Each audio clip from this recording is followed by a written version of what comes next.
As the team ventures forward into the city, after examining and getting through the issues at hand, saving the country, saving the city, or perhaps saving the country at the very least from a very bad ruler, your team finally managed to get to the nitty gritty. After dealing with the situations where you're currently presented yourselves as you did go out of your way to do them, one thing now strikes you. After 3 or 4 days of continuous work on Iskar and Cerillion's honeymoon, you had finally had time to just relax. A few of you went here, there, everywhere, and others stayed around. With Iskariot, a full name, but I'm just going to use Iskar because it's easier on my brain, did manage to mess with his body to the point that it now needs to recover. Uh, Zen, being the person that she is, bought him a chair which won't strain his body. Cerulean, in the meantime, has been tending to him by just sitting there. If he asks something to get, she'll get it. But she's not exactly a doting mother, so it's probably as best as you're gonna get. In the meantime,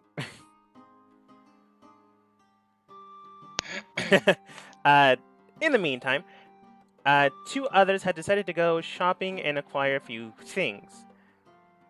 Rayshana had accidentally given herself a mission to go and speak with the captain of the guard in town, current captain of the guard in town, and delivered a message. What that message was, who knows? It could have been black market dealings. It could have been a love letter for all she knew. Two extremes, maybe something in the middle. And currently, one of you is still shopping, and to buy Q some time, we will go there to make sure that they can eat.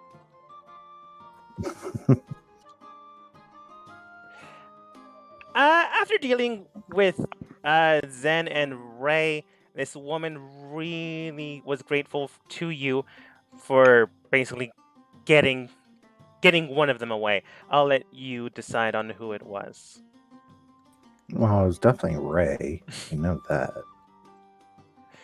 So moving No. forwards, the woman looked at you with a kind smile and a more than watery eyes. Not for being her savior, but just getting the problem customer away. All right. You did buy a few things here and there. I'm going to make sure you get the best deal.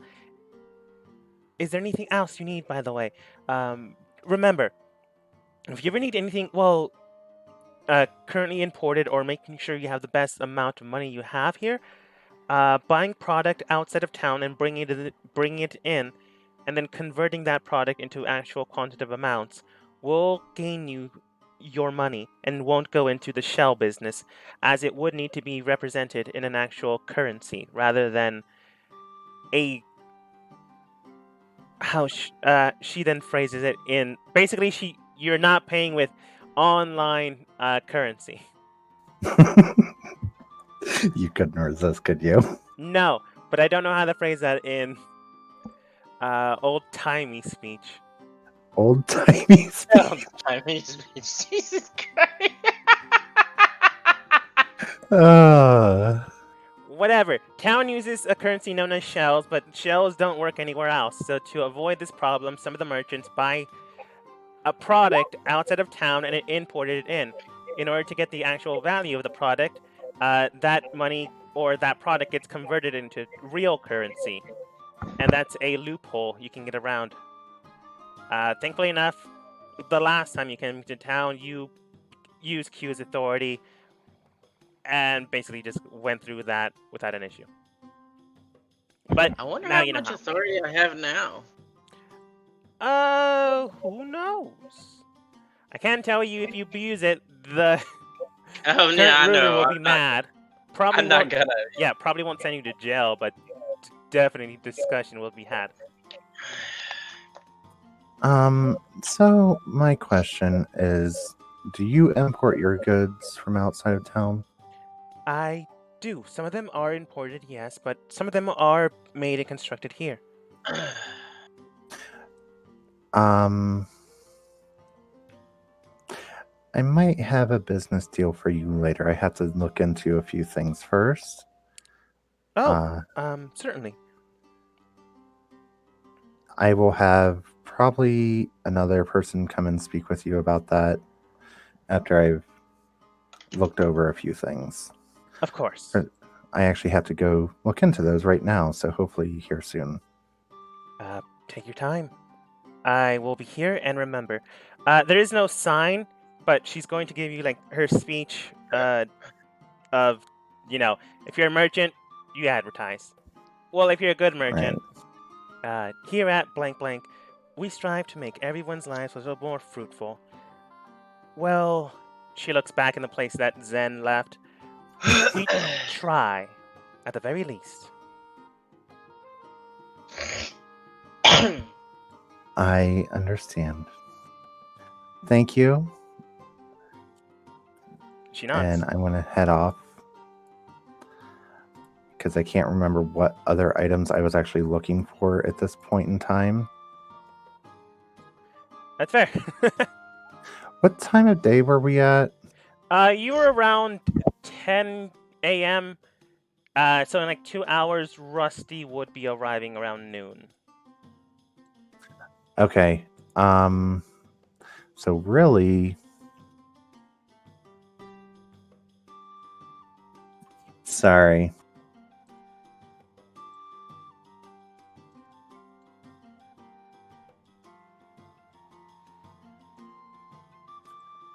I just got the awesome sound alert. I don't know if anyone else heard it. I super didn't, but I did see it on stream. Yeah. What was I after? I can't read your mind, dude. I was talking to myself, dude. Hey, if you grew up watching 80s and 70s shows, you would understand my vocabulary. Do we have to remember one thing? What's that, my guy? I'm older than you. Yeah, but have you seen more 70s and 50s movies than me? I don't think so. Want to make a bet? We'll discuss this later. I am going to be upset if you actually have. Moving on.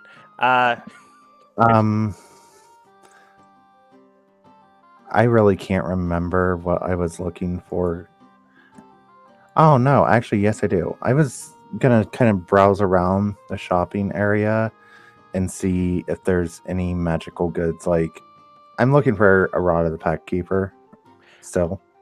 Well. That's just to help my DC. Then, general goods and merchandise based on adventurer's skills and product placement. She, in fact, is an importer of goods and wares, but yeah, she does have things here and there that she incorporates into her products in the city itself. She's like a wide range of variety, but she doesn't specialize in one thing, so maybe she might have something, but probably not if it's something specific. The man to her right is a fishmonger. He mainly deals with fish, varieties of what's in the ocean, what's in the seas, and what's in clean waterbeds. He might have something dependent on the what's it called? Where one would find it based on water vicinity. All the way to the left, top left, is a man, stout built, nice beard. He seems to have imports of what appears to be ales, drinks, and all that assortment. Probably not the guy you're looking for. Down south, a woman of high repute, seems to be human but has silver-locked hair. Similar to yours, but she doesn't have horns and doesn't have golden iris eyes, so she's neither a tiefling or an Aasimar. Maybe she just grayed early, which is the thing that happens. Looks great, though. She herself seems to have products of clothing and very fanciful clothing at that. Some of them do seem to be imbued with magical properties. Probably not what you're looking for, but it could be a good place to have garments made, or garments fitted, maybe non-visible armor as well. But you did hear from Zen that there is a magical shop in town, which might be the best focal point if it's magical. Okay. So I would probably find someone to get directions there. And also, I'm going to contact the rest of the group through the bracelet. You've been there before, actually, a couple times. Oh, the one shop with the guy Yeah. The weirdo. that is working for Black Market, but not really. Mhm. Yeah. Okay. So I would head there, but while I'm going there, I'm going to contact the rest of the group, wherever they may be. Before you do that, I have to play out a potential problem scene. Uh-oh. Where's Miss Bishop's estate? Give me 1 second again, sorry.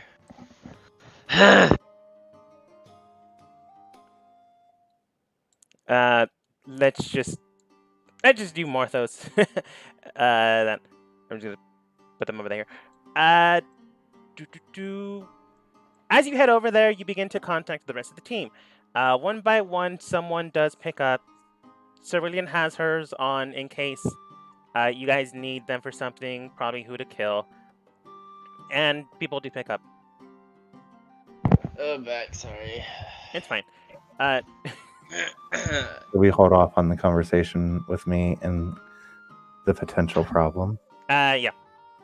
I'm curious about this. I want to see how it goes. Good luck, you. So, entering to the scene, Q and Zen, Iskar, as he's currently going by, and Cerulean are all in the same vicinity. As mentioned beforehand, Iskar is going by this name for a variety of reasons, but one of them is not nagging off of a contract bound by the Feywild Queen, or at least one of them, but making sure they try to survive. But that's a different issue. One of the main issues currently presented upon yourselves,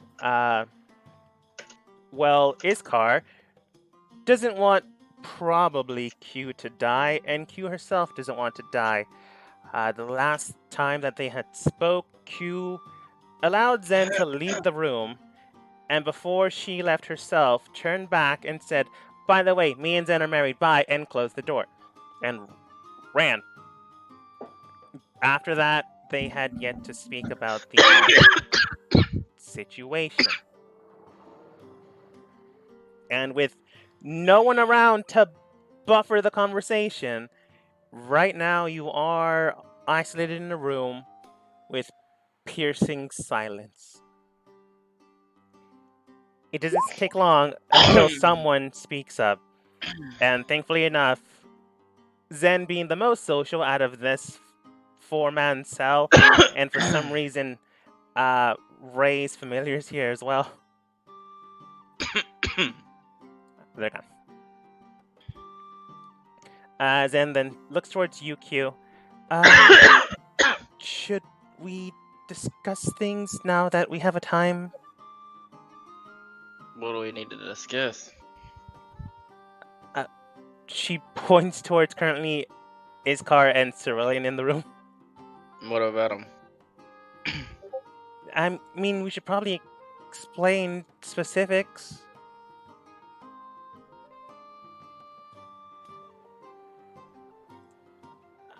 I mean, neither party was there. I mean, I don't regret it, don't get me wrong, but I did. Well, I suppose it's more on me. I did tell Cerulean that I would have her there when I got married. You see, like, her eyes watering.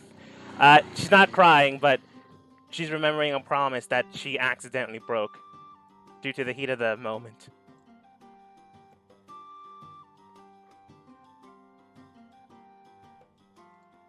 But she does state, if you don't want to talk about it, that's fine, but I need to explain this, Cerulean.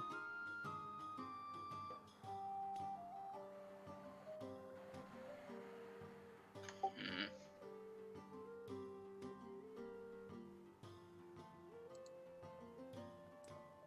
Sorry, I'm trying to clear my throat and not cough into the mic. Yeah, that makes sense. I mean, that's up to you. That's your choice. Alright, well, you're in the same room. She puts her hand upon your left shoulder. Just be careful. It's fine. I'm not afraid of her. She says, on the other side of the room before they actually interact, Cerulean looks towards Iskar. So, now that we had a chance to discuss a few things, Yes. it does seem that Miss Q and Zen here are in the same room. Likely me and Zen are going to speak about the current circumstances, but I will likely face Q in a death combat situation. You did mention you didn't want her to die, so I suppose more of a trial situation is going to befall things. Will you be alright, by yourself for a few moments? I'm sure with the ring I can adjudicate. Good. Well, Miss Bishop is not one I care for. She is cared by one I do. And you yourself has stated her life need not be wasted. I just wanted to make sure you were aware of the situation before I took matters into my own hands. I am. It's just, been in this town for less than a week and killed 4 or 5 rather noble, influential people. That's a rate of 1 per day, if not more. You really shouldn't be trying to get that number any higher. Hierarchy was never my concern to begin with. In fact, that's the entire reason why the churches of this country don't care for me. Well, that's one of the reasons. She then points toward, well, doesn't point, but gestures towards her back after the information you gathered from her previously. But I understand. It's not exactly my biggest concern, but I'll make sure the number doesn't rise. undue bloodshed is distasteful. Indeed. I'll make sure the number doesn't rise, but I do need to verify a few things. And unfortunately, based on her own demeanors and parameters, it does seem that fighting is usually the thing she goes towards the most. Again, I'll adjudicate should it come to it. I expect Zen will be in here to fetch you shortly. That's both the spouses seem to be acting as intermediaries here. Sorry, the thought it just occurred to me. It made me chuckle. Before that all, I've something I want to do real fast, and just want to make sure you're here for it in case something happens. Understood. I'm going to cast Identify on myself. Okay, Morthos, it's a big room unless I need dramatic flair. There's clearly walls and doors. Yeah, I think last time though, Q just wanted it to be a big room, so we said it's a big room. But let's just say you're in a separate room, but it's easier. There's no walls. Yeah, let's just say you're in a separate room, but currently you'll eventually move to this area. That's neither here or there.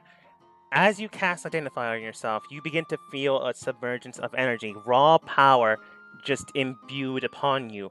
You have a strange connection to death, and the death values is the best way I can describe it. Currently, you do have access to necrotic damage pools when you swing and hit. I believe I did mention this before, but you add 1d4 to any component structure that you hit with any attack. For example, if you hit someone with a punch, a kick, even a bullet, each of those is now incorporated with a bit of necrotic damage. It's not a lot, but it could easily be amplified if you decide to go that route, or if you train in it, which is possible. So 1d4 to any of the types of damage that you can do. However, due to that fact, you can never take the last shot and try to revive them. The kinetic energy of your own damage, and then added on to that, a separate pool of damage involving death, well, it's finite.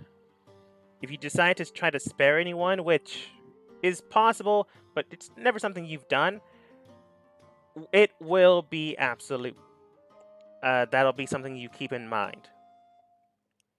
Beyond that, though, you can tell that this effect, it's in its natal state, meaning that it can grow, it can develop, and it can get so much worse for your enemy, and potentially much worse for yourself. Motorcycle sounds in my area. Okay, you can also tell that currently you are able to shift the magical properties that you have. What that means is, rather than sticking to the spells that you currently have, if you have any spells to you, you are able to shift the spell into something else that you are able to cast. That being said, it'll have to be something of equivalent value or lower. You can't go higher unless your own ability advances beyond the current point that it is. If you do that, though, the spell level that you choose gets written off of your total HP. So if you change a level 3 spell, 3 points of HP will be deducted from your total permanently.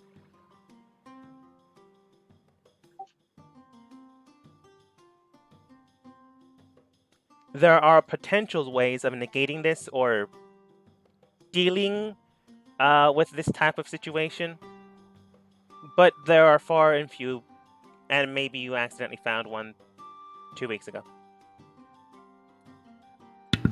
Right. That is currently what you read upon yourself.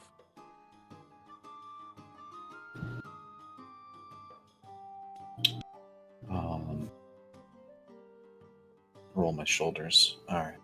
Help me up. She helps you up, and then a few seconds later, knocks on the door. Is someone in there? Yes, we'll be out momentarily. Okay, good. If you can come into where the insignia is, I need to discuss something with you. It'll be but a moment. Iskar, you can hear Zen like whispering, but your IQ's past perceptions are crazy. Oh, she sounds really mad.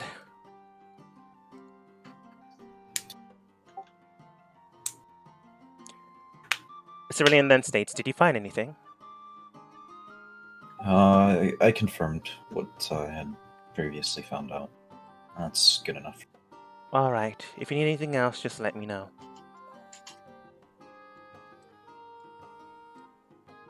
I don't think I need to take my chair with me. Oh. She drags it back in. I genuinely forgot about the chair.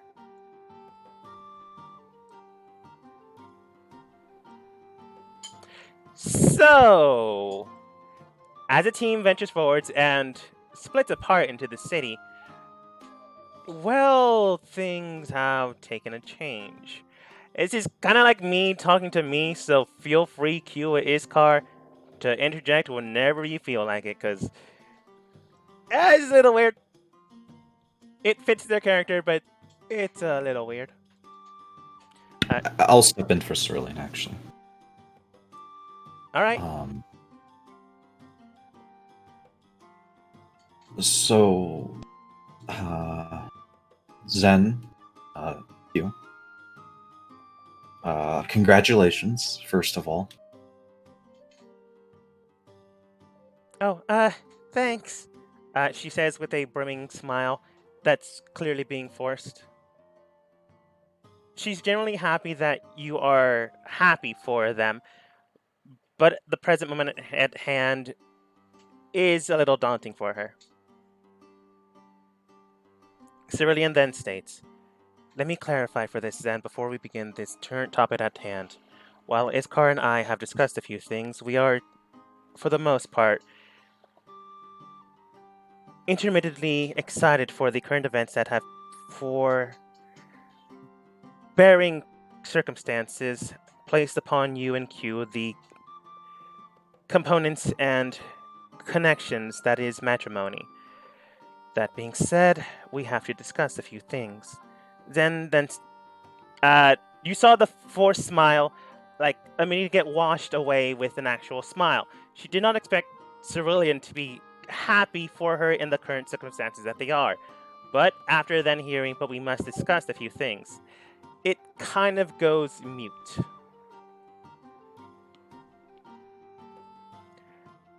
So she then states, "Oh, okay. Uh, what about?" Cerulean then states, "Being as it is something that happened in the moment and in passion, I can understand you not having me there. We did discuss a few things at hand, and at present, I was to be informed on any relationships you would have, as you are someone that currently goes with the heart and the matters of emotion. It is something I struggle in, but it's something I would like to study and observe. That being said, it does seem that you accidentally or purposely hid the current circumstances that you find yourselves in. Not only that, but you also hid your relation from me based on either previous parameters. That being said, I am happy for you, Zen. Your current emotional stance is something I value. I only have 3 total people that I value that in, and 2 of them are in this room now. That being said, I have to discuss a few things with Miss Q in order to verify her own circumstance and her stance on things. Would that be alright with the both of you, or should we wait for another time? I will state it will likely involve violence, but no murder and or killing. At least on my part, since I have already sworn to bear away from this circumstance." Oh, Zold behind Cerulean kind of flashes Q and Zena like a thumbs up.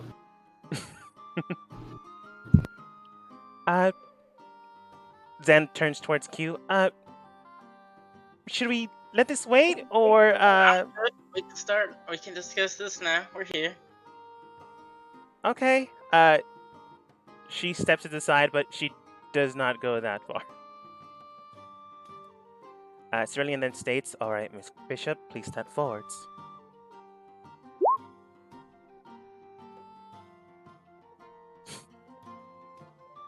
Unfortunately, that would be an emotional stance, and Cerulean is not about that. Also, I won't move forward until she addresses me properly. I've told her and everybody this before, how to address me. Yeah. Then you don't move forwards. Cerulean then states, "Now then, Miss Bishop, it does seem that you have connected yourselves with someone that is relevant to me and their connection. I can understand, Miss Q, that this is something that you value and something that you cherish, but I do need to discuss a few things with you.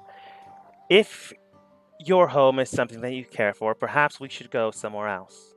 If it's not, then we can discuss things here." If you remember, I'm destroyed it in the first place. It's just a building. I can understand that, but property value in itself is something that people Doesn't of matter yours. to me. Then why rebuild it the first time we destroyed it? Because it's a place to stay while in town. We have. It is a means to an end without. But look, I didn't have to pay for it. Technically, I suppose your own coffers would make things of lesser value to you based on your own circumstances. Very well then. She then brings out 5 wands. Now then, what is to happen is I am going to attack you. You are going to defend and or attack me back. You are free to take me down as you choose, and I will use only these 5 wands. Just do these parameters connect with you? Do you understand? 1 second.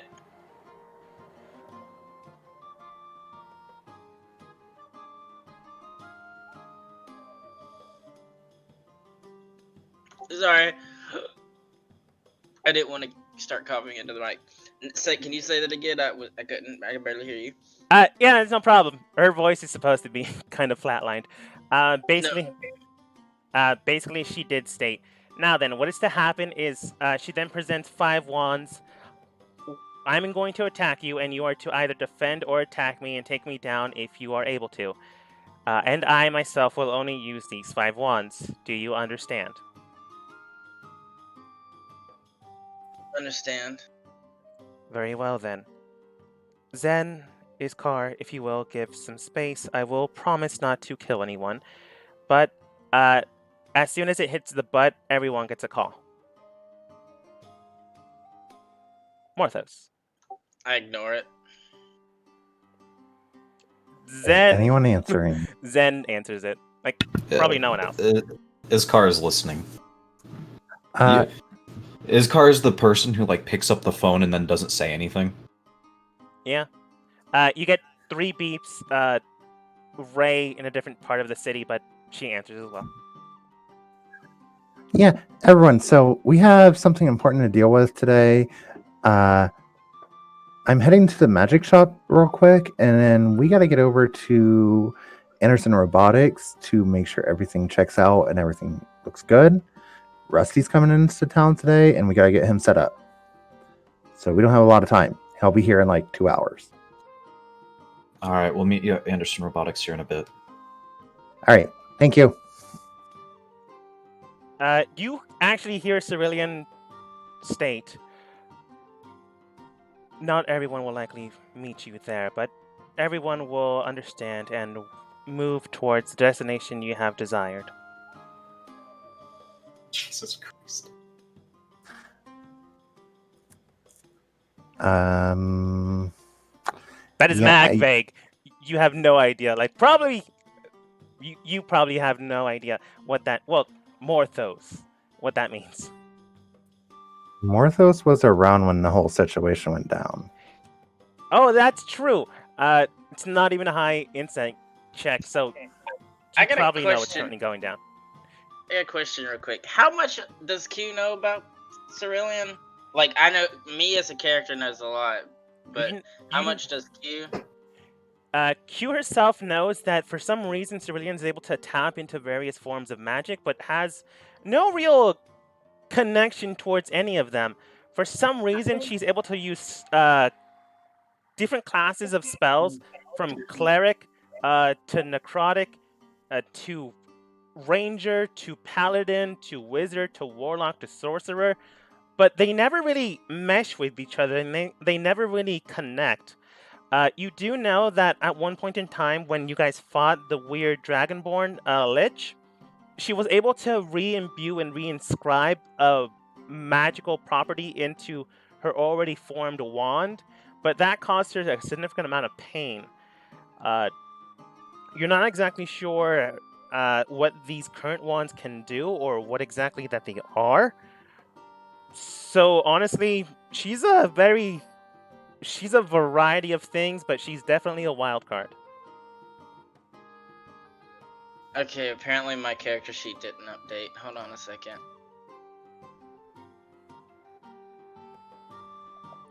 Besides that, you know that she's Zen's best friend, if not...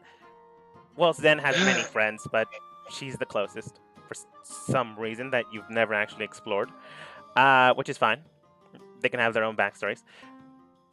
You also know that her family apparently had basically been wiped off the face of the earth, but you don't know why. Uh, for some reason, she had bonded with Iskar in holy matrimony. Well, technically not holy matrimony, since you got married by a individual that has no pertaining connection with any of the churches that reside within this world. It's legal, though.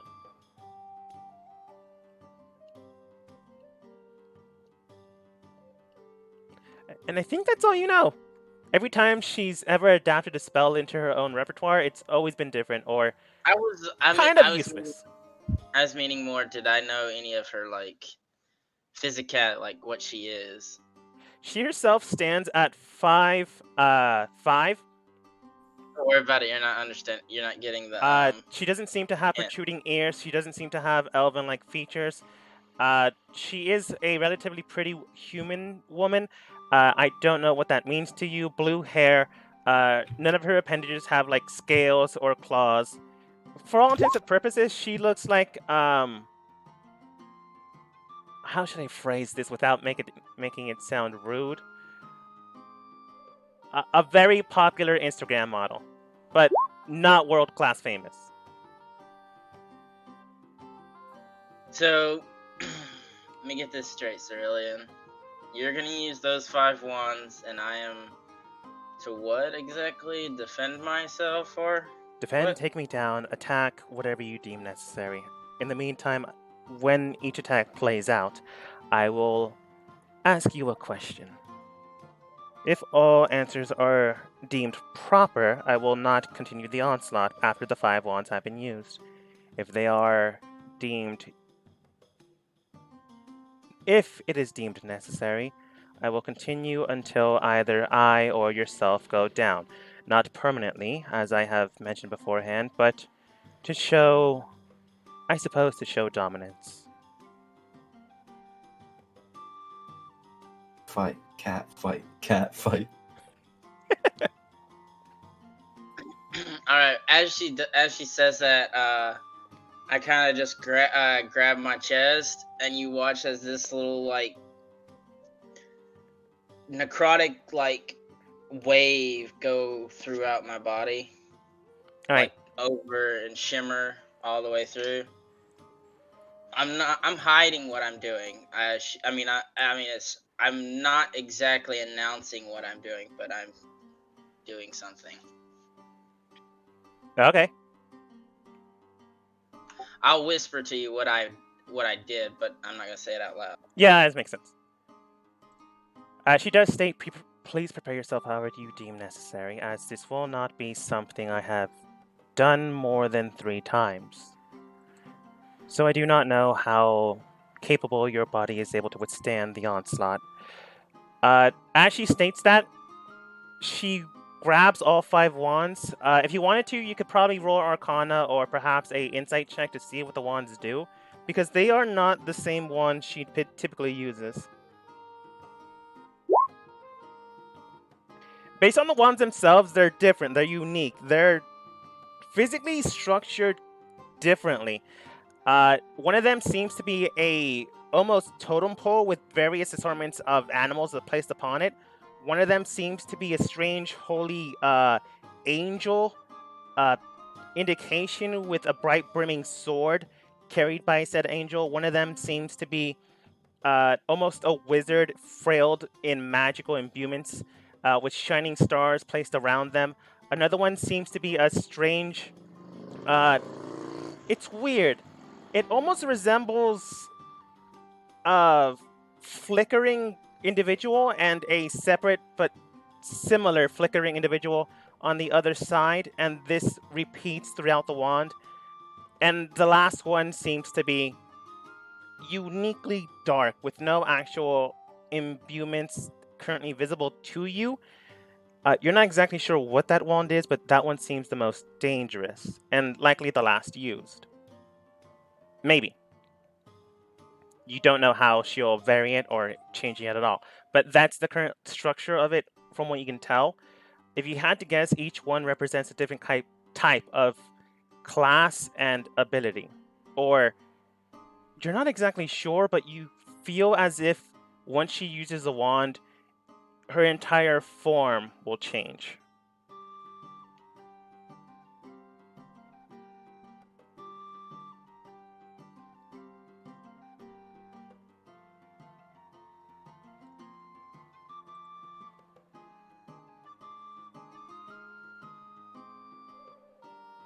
Okay, read the message. And then after the necrotic wave goes through, sorry, I keep forgetting I'm on push to talk. After the necrotic wave goes through, a kind of silverish hue washes over. All right. Now then. Oops. There's the other thing that happens. Okay.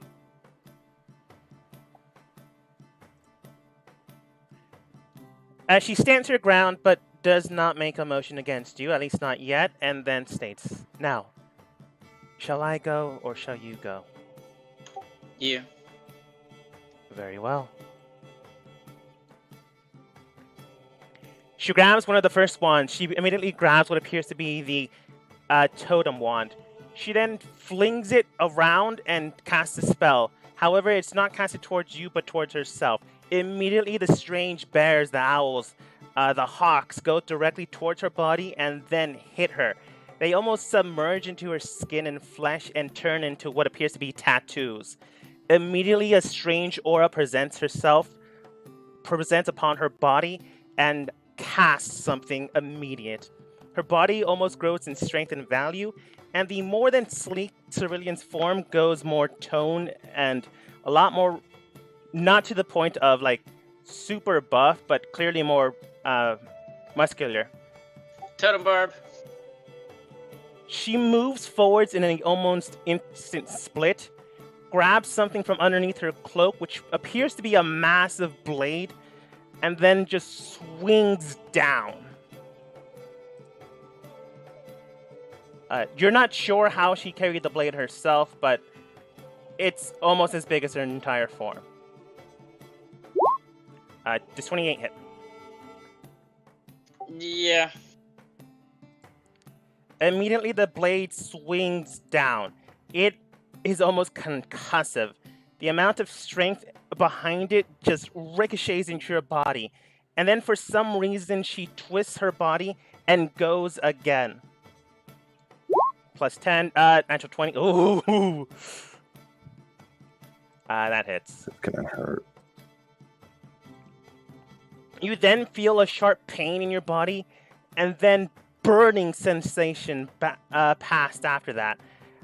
You get dealt for a total of 4d12 plus 8 points of damage.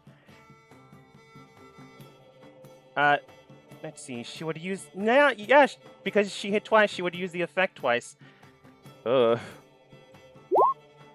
Oh, I rolled low, thankfully. Oh, wait, it's... Each attack does 2d12. And then I used d20, so it'd be 2 additional d12. Oh. I did my Also, math wrong. forget that it's a crit. Yeah.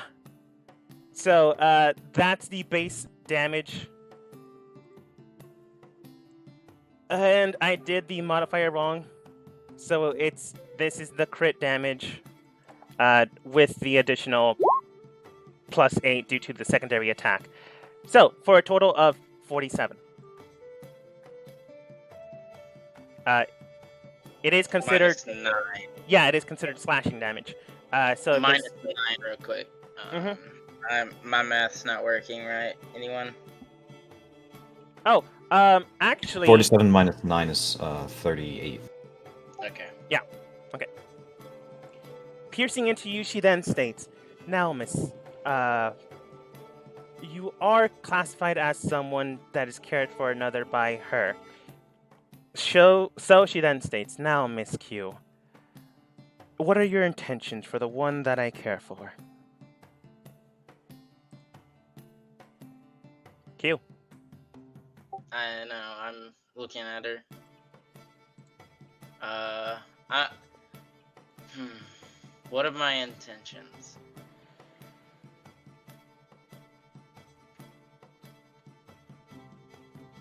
To be there for her, to protect her, do what she wants me to do, to take care of her if she needs to, which we all know she doesn't. Do you attack in kind? No, I'm just gonna look at her as with my arms, kind of like the palms up, both arms at my side. I don't even have my shield up. All right. Anything else? And by FYI, I'm in no armor. I don't have any of my armor on. Okay. So that's the reason why I took the crit damage, because normally crits don't affect me. Yeah, I was gonna say actually, and then you didn't stop me, which was weird. So Yeah, I'm in. We're at the house. I'm in my plain house clothes. Yeah. All right. So Cerulean taking that in, she then grabs another wand. This strange wand that seems to have wings and a blade. She swirls around and places it upon herself. Immediately, the tattoos wash away, and the wand that previously was interjected into her hits the ground and just rolls around, but she doesn't go for it. Immediately, sprouting angel wings behind her back, and a large, what appears to be menacing sword behind her comes out. With a spiritual weapon, she latches onto the blade, then changes and modifies it.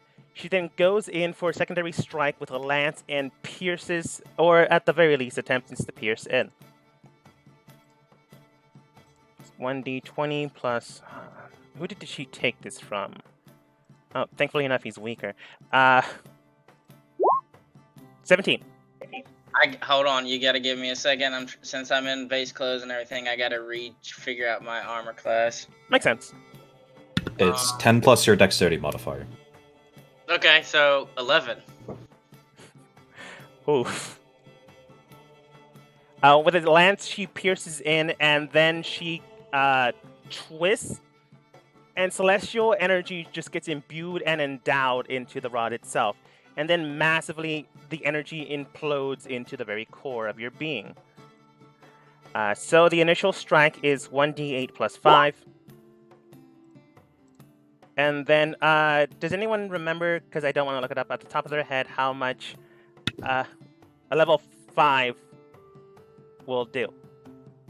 Level 5 what? Oh.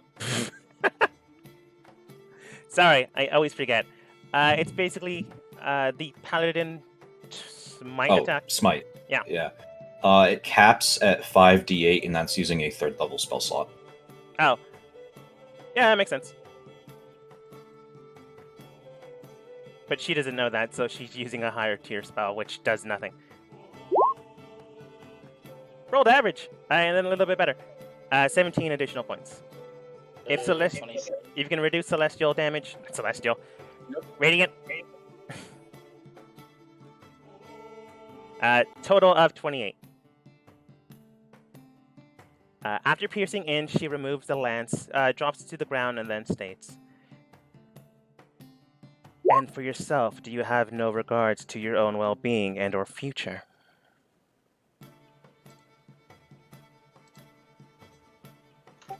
Say that again. You kind of got garbled. And to yourself, do you care not for your own position and your future? Is the gist of what she was saying. Okay, so basically what she's saying, for my position... What, and for yourself, what are your plans for you? For your future? What are my plans for the future? Well, my plans have changed, as they're no longer just my plans. And that is something for me and Zen to discuss. Not me and you. Anything else?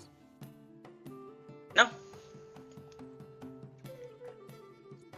Looking Still have still standing there, arms both out to the side, like with the palms up in front, like accepting anything she deals. All right. Before Cerulean takes her next turn, Iskar, what are your thoughts, and are there any potential actions to take? But real quick, I mean, the way just to give some perspective, the way that Q looks right now, she's got that sword gash and then the pierce. She has lost a lot of blood. There is a lot of blood on the floor. She did tell you what she was gonna do. Iskar. I'm just telling you what it looks like. I understand.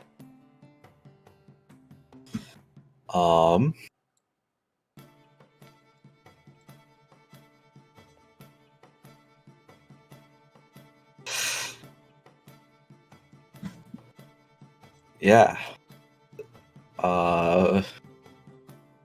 There's not a whole lot I can do.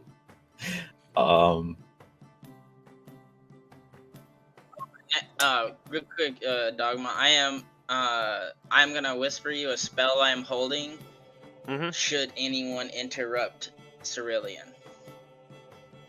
All right. Iskar, remember, you can do something, but you don't have to do something. I'm just making sure that you're included in this. I wouldn't call it a fight. Yeah, I wouldn't call it a fight either. Looking to Zen, how's she looking? Well, Zen cares for many people. In fact, it's kind of one of her main character flaws. So when two of the most cared for individuals that she is connected with are currently fighting, it's like, how should I phrase this? I don't know if this has ever happened to you. If it has, I'm sorry that this has happened to you. But let's say you brought your boyfriend or girlfriend home to your parents, and then they immediately don't like them and begin to shout at them for no apparent reason. She can't take either side, or else she will fight with someone. So she's just backed up into not physically, but she's basically backed into a corner, not being able to do anything unless something truly potentially dangerous happens. She is worried, she is scared, and she has no idea what's currently about to happen. I'll turn away as though I can't watch, and I'll head into this hallway. Does that break line of sight of Cerulean and Q? It breaks line of sight of Q, but maybe not Cerulean. Let me take a You quick should peek. be able to see a little bit of Cerulean. She's currently not focused on you, so I'll say that partial cover is enough for full cover. Okay. I am going to hold calm emotions in case someone goes down. I don't know who would go down at this point. Very interestingly, it seems like it's a very close fight in which both sides are taking turns actively participating in combat. So I don't know who would go down first, but yeah, in case someone does go down, I'll cast Calm Emotions. Mm-hmm. All right. Cerulean. Oh man. Okay, I forgot one of the ones. I'm not gonna lie. I know the flickering one and the black one. Do you guys remember the one I'm currently forgetting? She has more than 5. She's just using these 5. I can't remember. I picked them at random on her list. I just specifically chose 2 of them for. You know what? Since you guys can't remember, I'll just pick another one. Okay. She grabs another wand in her hand, begins to move around with it. She then passes it upon herself and casts something strange again. Once again, the angel wings flicker and flare out. The imbued spear weapon flickers out, and then the wand rolls out and away. She doesn't even go for it. The next part begins to chime in, and a wizard's robe begins to flare out with a strange assortment of colors and well, it's weird. It almost looks rainbowy, but with stars imbued upon it. Oh, I think this was the wand. Sorry. Remembered. Anyways. The strange robe begins to flare out, and fiery palms begin to jettison from her hands. She then clasps both of them together, and then, almost as if stars begin to jettison out from her, because they are, magic missiles, about 8 of them, just shoot out into the sky. The hands clasping the flames then shoot out from her hands and fuse into the magic missiles. As that happens, she clasps them, extends them out as if she's going to embrace someone for a hug, but clearly this is what she's doing. Clasps them towards you, Q, and immediately the missiles jettison out, now with a fiery blaze. Because magic missile auto hits. 8. Auto hits. What is it, like 8d4? Plus 8 due to the amount of missiles that are shot out. 28. Now, that's the magic missile damage, unfortunately. The fiery blaze does add an additional 1 point to each missile. So, add another 8 to that. So that'd be 36 total points of damage.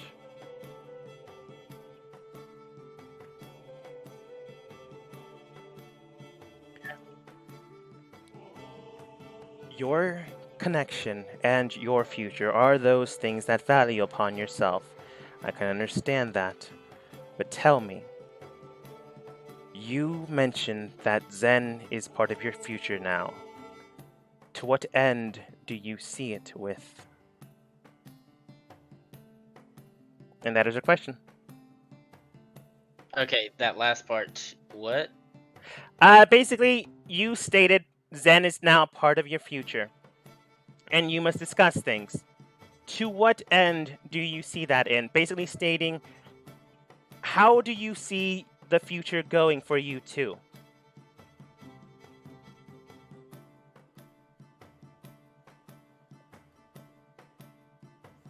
Well, no one knows the future.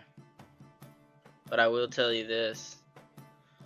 I'm not going anywhere. I will always be by her side for as long as she'll have me. Q. The only person besides her, besides her that could probably tear me away from her would be the gods themselves. And then they would have a problem.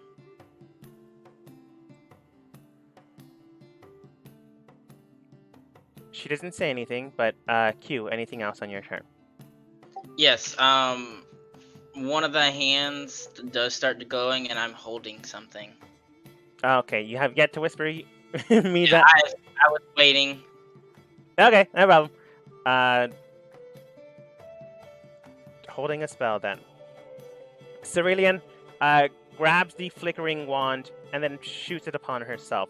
Once again, the robe furls in, floats out and becomes a wand and just hits the ground. She doesn't go for it. The strange flickering wand begins to change and shift her form. You see her almost going into a transparent, translucent structure, and then you see her shift and move in a almost instant stance. She comes behind you, and then you look from where she was, and she is there as well. And in unison, because they're both talking at the exact same time, but I'm not going to do that. I mean, I could use a voice modifier, but it'll be annoying. I don't need to. Semantics. She looks towards you and then states, in unison, in an almost eerie sound, "So then tell me, Miss Q, Miss Quincy Bishop of the house and this estate that we currently reside in, Zen may not need for you to protect her. But that does not mean that this does not fall into the parameters of your holy matrimony. And in this protection, and in the coming future, will you change for her? Will you adapt? Will you grow? Will you strengthen your resolve? Will you change into the form that you believe that she will desire? Will you advance to a point where you are completely different in order to protect her? To what end do you see your own strength keeping her from getting hurt?" I already have. And as I say that, that Fey presence that I have flashes over. I've made a deal with, in my opinion, the devil to get the strength to protect her before we even made it thus far. And as that icy blueness glosses over my eyes as I'm looking at her, a bright gold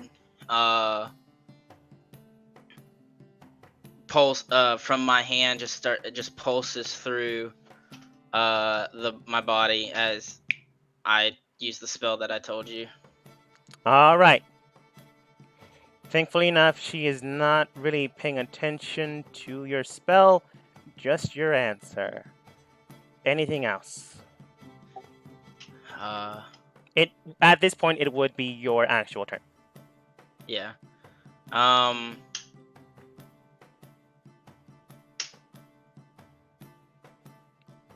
I guess you could say I would, to an extent, but I wouldn't change who I am, because who I am is who she fell in love with.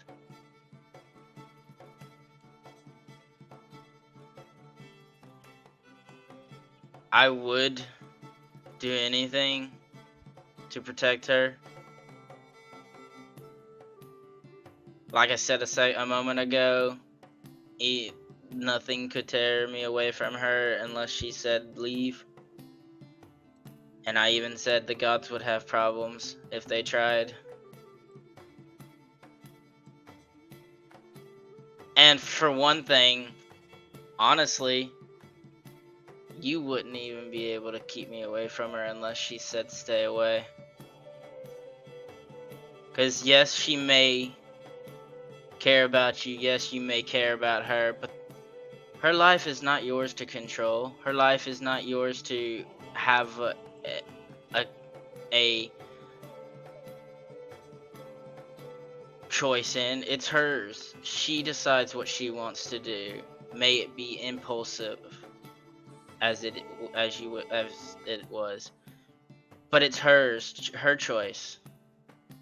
You have a right as a friend and as a loved one to voice your opinion, but you have no right to decide what she does or any repercussions to her decisions. They're hers, not yours. So you might think that what you're doing right now is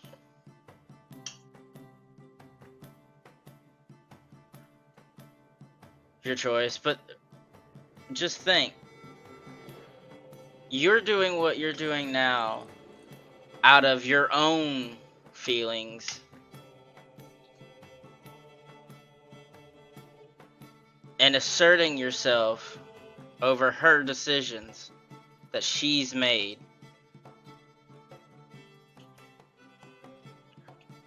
Her choices. And I'm just gonna stand there.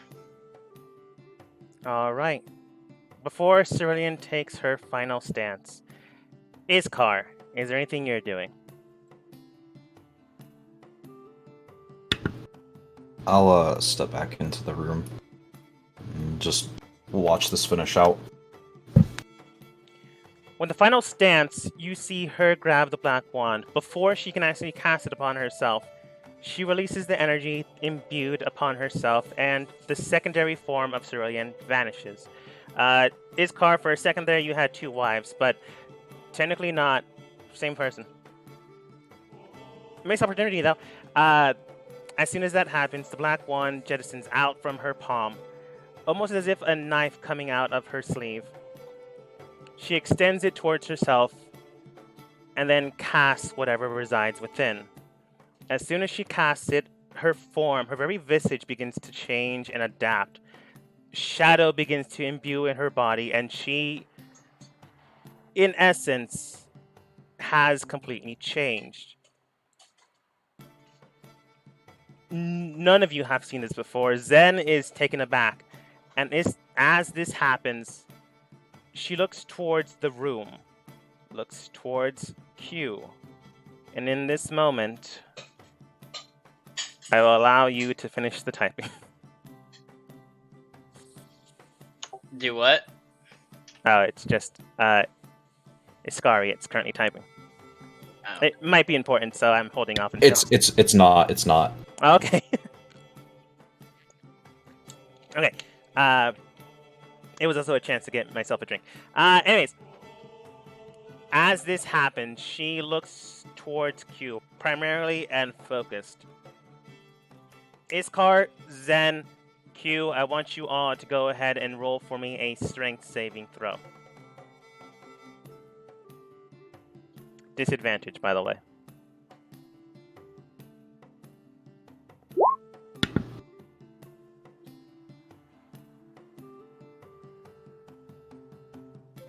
Gonna use a luck point to have a normal roll.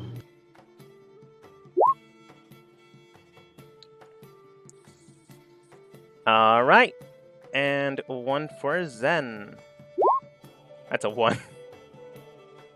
I didn't mean it like that. And that's a 17. So 1. Immediately, you feel a presence just pushing you back. Iskar, in the moment in time that you saw yourself being forced back, you grab your blade. I think you have a blade.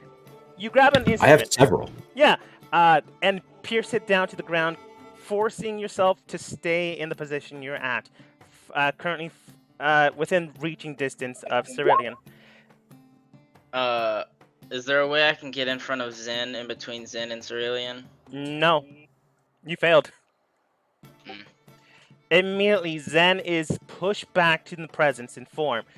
The very not statical energy around you is forcing her back and basically pinning her against the wall. Q, you are pushed and jettisoned into the very... I know there's not a wall there, but thematically it works.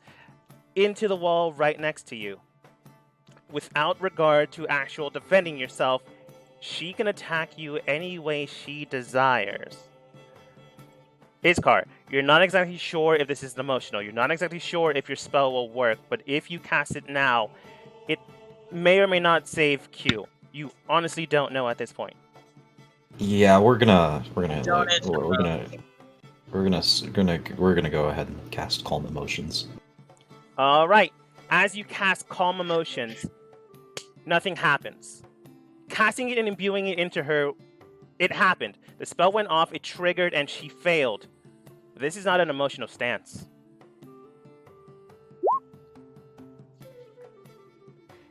Your attempt to express strong emotions to a group of people, a humanoid, you choose within range, make a charisma save, throw a creature.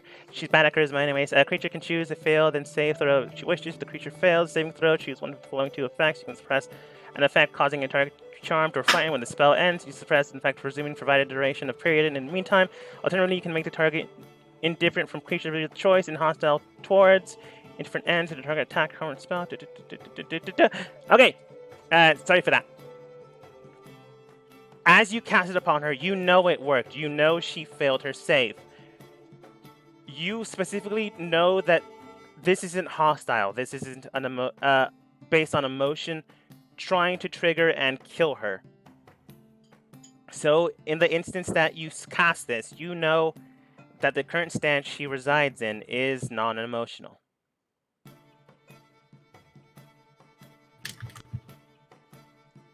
However, Yeah, we'll see how this plays out then. yeah, she looks towards you and brings out her hands. Unfortunately, not.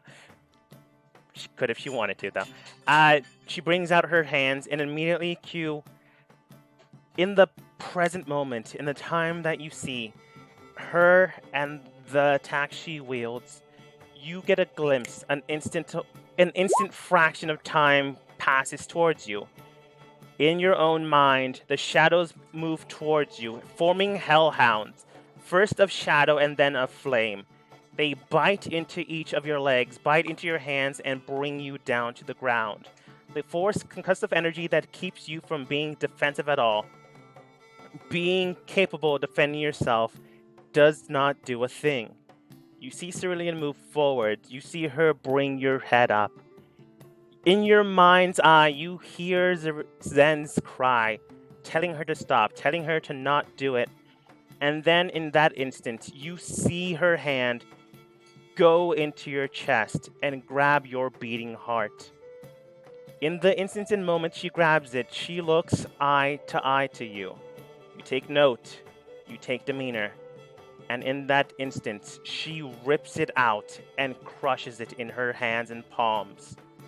And in that fraction of a second, you know she could take you down. You know this amount of energy. You do not know how much toll it will be on her body. But in this moment and in this time, in this specific time, mind you, who knows in any other, in this moment, you know she has your life in her hands. But she releases it.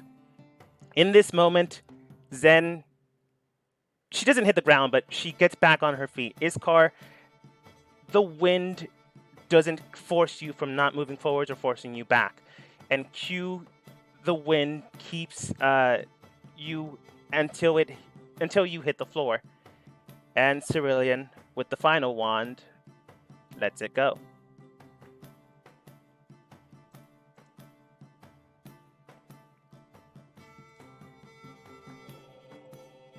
In this time, go ahead.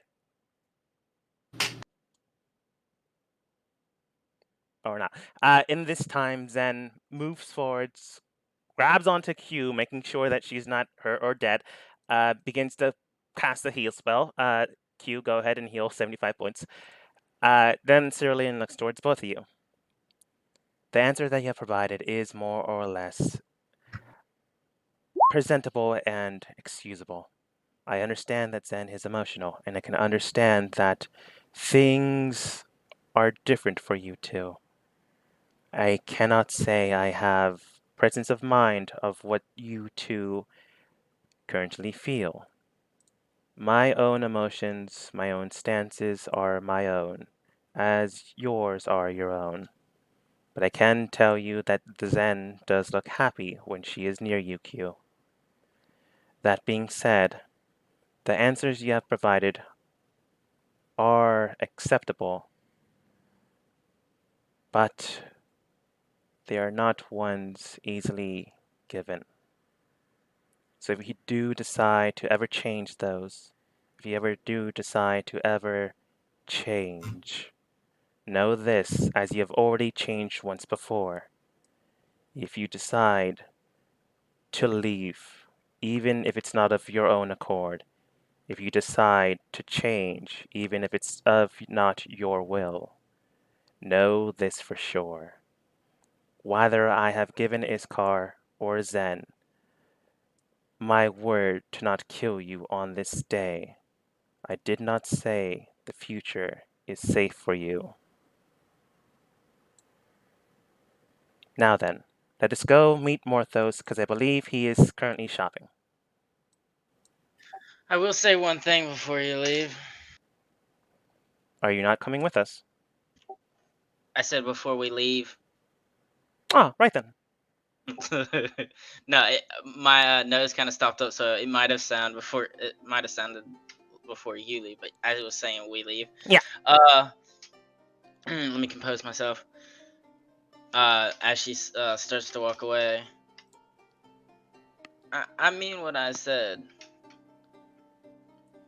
Just also know that protecting Zen from anything includes you too.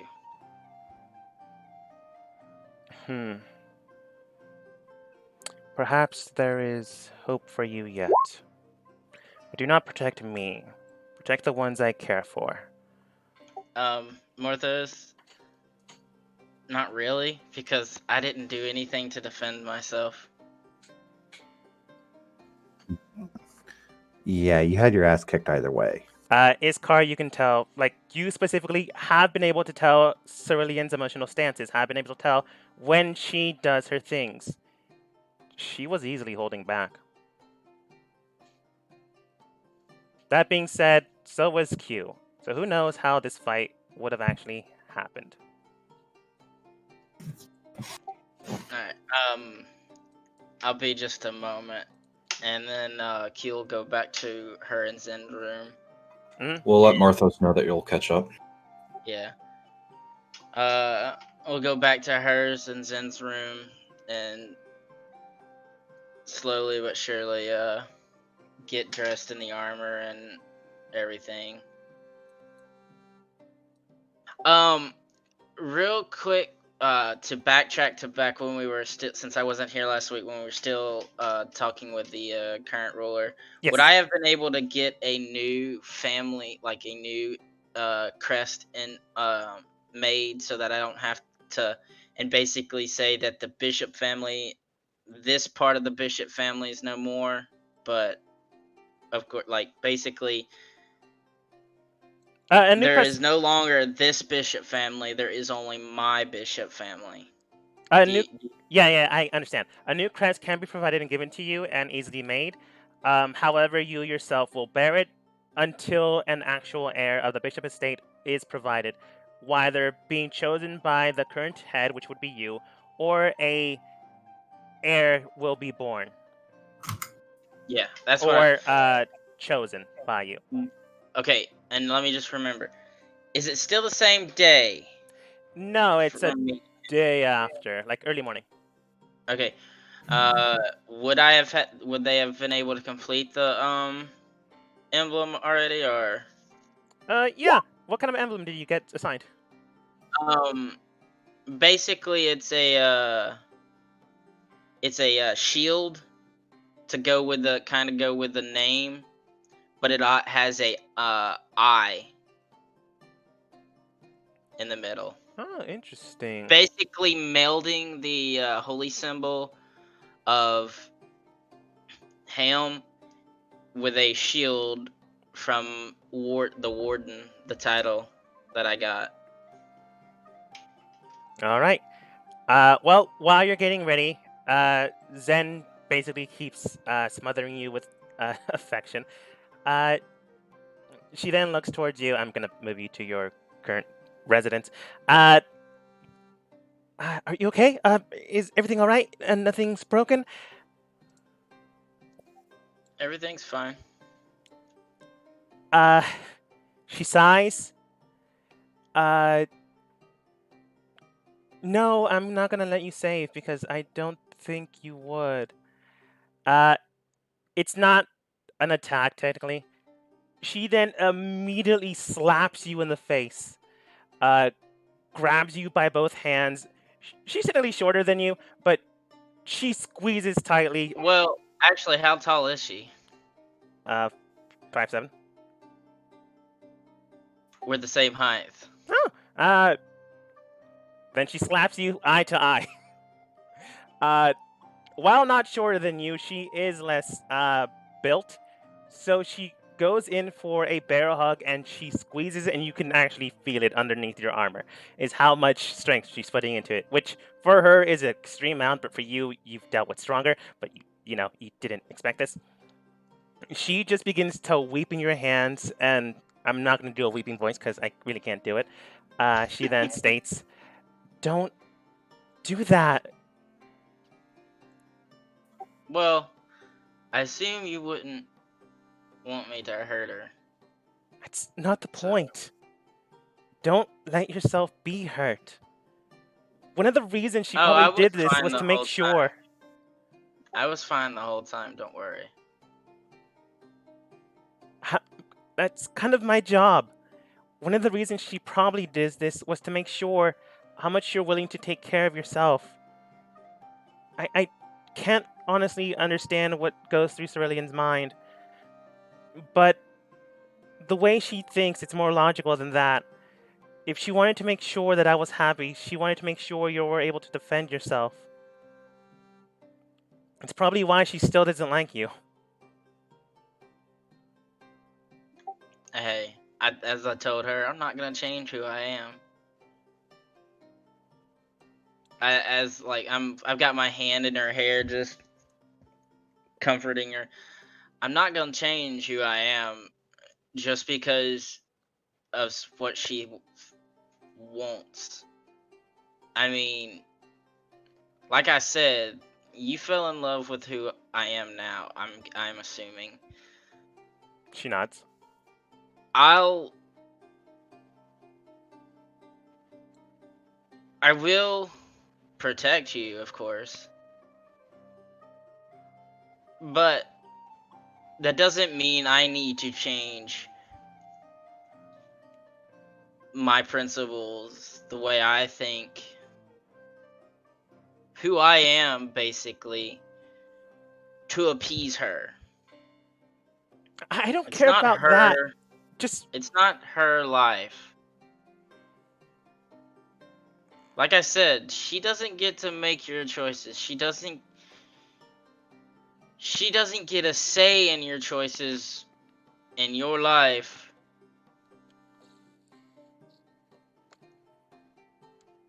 The way she might think she does.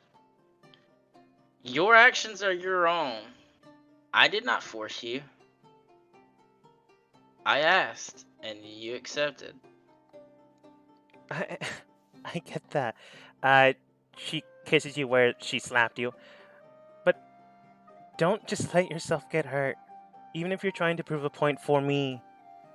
Because, like you said, she doesn't control me, she doesn't control my life.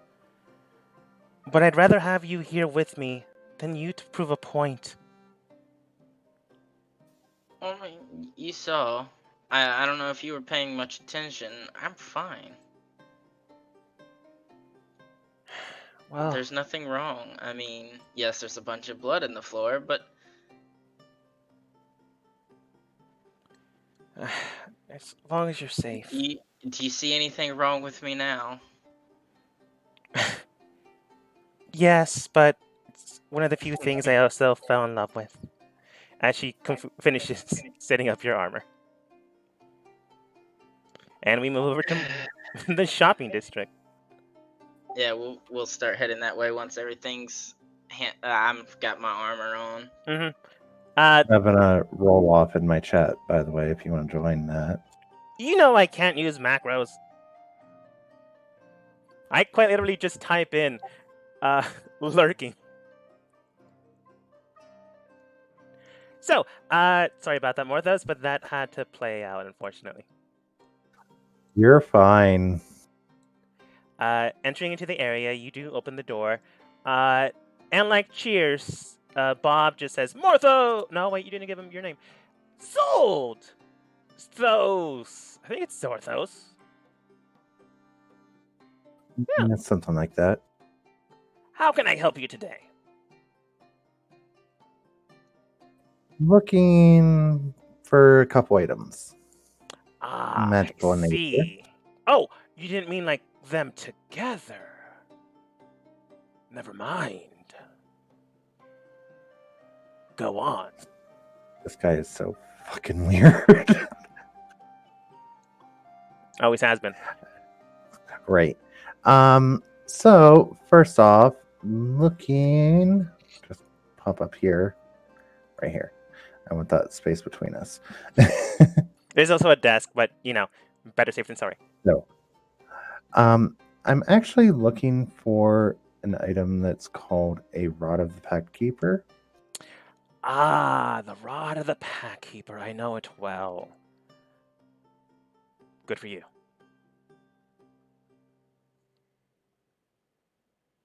Do you happen to have one in stock? Yes, I do. Can I see it? Yes, you can. Is there someone else I can talk to? Yes, there is. Sally next to her then states, I can help you if you'd like. Please? I'm not sure how much more of that I can take. Sure. She then goes underneath her counter and brings out what appears to be not a tray, but like a nice box. Unfurls it, and there you see a couple wands. Okay, Rod of the Pack Keeper, Rod of the Ancient One, Rod of the Old One, Rod of the Gods. Here. She brings out the Rod of the Pack Keeper. How much does this run? Oh, I've never heard that vernacular before, but let's see. If you do inquire about the cost, that is roughly. Oh, it's a little expensive. She looks at the tag. I'm assuming you're not paying with shells. No. Okay, good. Those things are annoying. I don't know how you're gonna carry this or how you're gonna come back with this money, but it's roughly 5,000 gold. It's a little pricey and a lot of money to carry in town. Okay.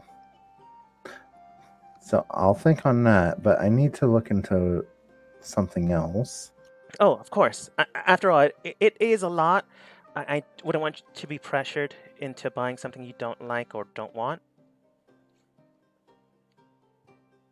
She's terrible at upselling. I can tell. Good person though. I feel like she gets that trait from the person that created her. Maybe. I'm just saying, you said before you work in the back so you don't have to deal with customers. Yeah. I'm gonna Star, the- yes. You'd have to go into the shop, but yeah. That's fine. No, I'm disguised selfing my. I'm gonna make myself look a little different. Same face, of course. I'm gonna use that scarf. I'm gonna change the way my hair looks. Make it instead of blonde, make it kind of a dark red. And instead of my armor, I'm going to have like a coat. Hold on. Like one of the a like duster coat, kind of. You can still see the mace and a shield on the back, but and kind of like regular pants and everything and boots, and a headband. From any specific village? Haha. Fuck you. And make it look like I've lost. Alter my face a little bit actually, and make it look like I've lost an eye and everything, and just walk around and kind of not look like Q. Okay. You do so. It's easily done. Inside your mind, you're probably thinking, "Yeah, fuck you, Cyrillian, and I'll change as much as I want." But that's neither here or there. Morthos, she then states, "So, what exactly else are you intending to purchase?" Well, I'm looking for a belt of giant strength. Oh, I'm afraid we don't have that. We can get it, but it'll take roughly 2 hours if you have the time. Right now, we do have a belt of ogre strength, if that's acceptable to you.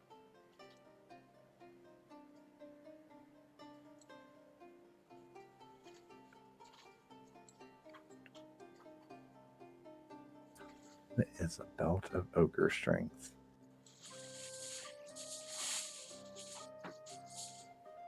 I'd assume it's just like the gauntlet set of ogre strength. Yeah, it's just a variant. Yeah, so it basically takes your strength to 19. Mm-hmm. How much would the belt of giant strength be? The Belt of Giant Strength, upon acquiring it, would roughly range around 2,000 to 3,000 gold. However, technically I'm not allowed to do this since I'm only a temp here, but I would bring it down if you bought both by about 50%. So you'd only be basically paying for one object instead of both.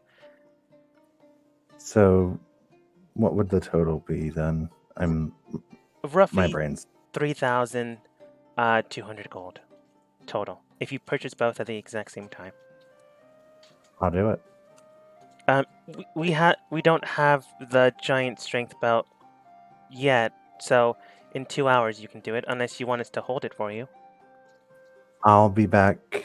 Hopefully, I actually have a meeting in about 2 hours. I'll be back after that.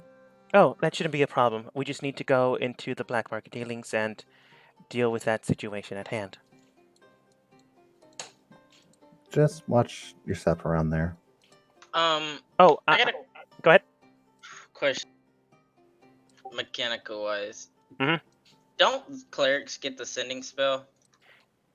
I think we had is this that- conversation before. I can't remember what it was said. From what I remember, no, but I could be misremembering. Go ahead. Okay. Alright, that's fine. No, someone clicked to speak. Or not.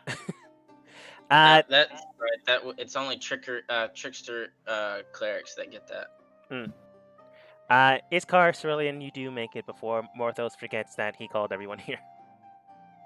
I remembered. I'm just trying to get this done quickly. Yeah, that's fine. Bob, like before, looks towards Iskar, looks towards Cerulean. People I've met before! I've forgotten your names. Or never knew them. Yep. I know her. Your face is different. No, wait. Her face is different. I think you're You've never met us. strangers. Who are you people? Hey, Bob, maybe Customers. it's your face that's different. Huh. He ponders on this. Sally Oh. then looks. I was trying to persuade him. Honestly, you didn't even need a roll. Like, at all. He's easily persuaded, but that's beside the point. He ponders on this, but he's now just looking at you with the reverence of this person might be beyond his own intelligence and understanding. But besides that, he's just a weird dude. Sally looks towards you two. Welcome to the shop. If there's anything you need help with, I can assist you, or my current manager can. If you need anything else, please let me know. So I will be back to pick up my items here course. later. There is no rush, but we do close shop around 10 p.m. I think we should be fine by then. Before then. It's understandable. Right. Thank you. She nods. So, is everyone alive and kicking still? It went rather well.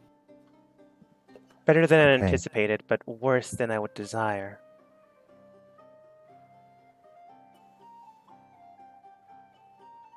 Well, we have to meet Rusty in about, what, hour and a half at this point?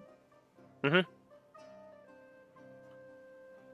And on top of that, we have to deal with the possibility of a Chaos Insurgency member being at Anderson Robotics, where they're housing that thing. You know, the sphere. We should get over there right away then. Are you even capable of fighting at this point? I'm not trying to be I won't be cruel, as effective as normal, but push comes to shove, I can shove.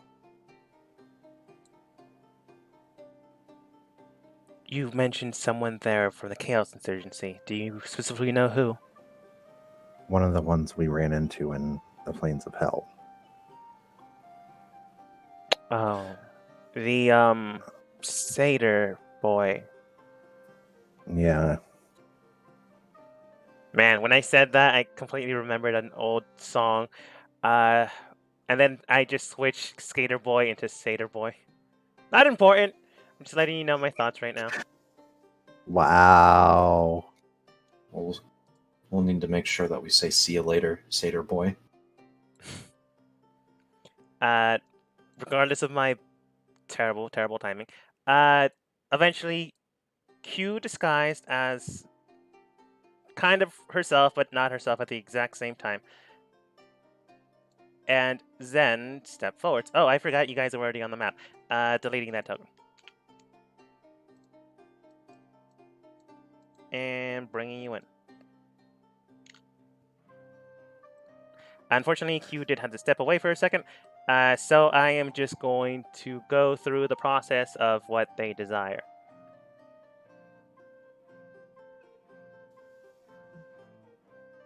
Oh, okay. Well, no, that's not an issue. You get a call. Zen tells you that they'll meet you at Anderson Robotics. Zen had been here before, and she's basically memorized all the information of how much things cost based on price value, so she herself can give you how much things cost. Let's see here. The first thing on your list was, I believe... Wow, I can't find it now. Now I'm just speaking to myself. Oh, the rod, I'm not going to describe which kind,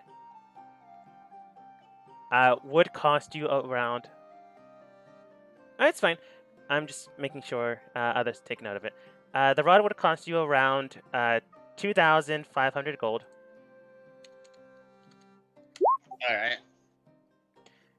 I'm back. Sorry. Okay, not a problem. Let's see. We're going to wait. We're not going to show up with them here. Yeah.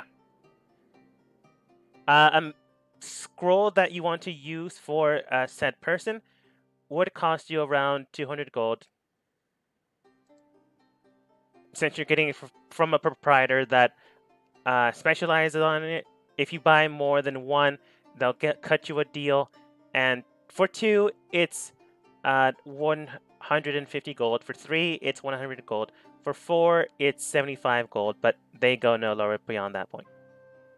If I buy 3, it's 75 gold for all 3? If you buy 4 for all 3. If you buy 3, it's 100 gold. So I'll buy 4 of the scrolls. Okay. Just a better bargain. Yeah. I'll buy the rod.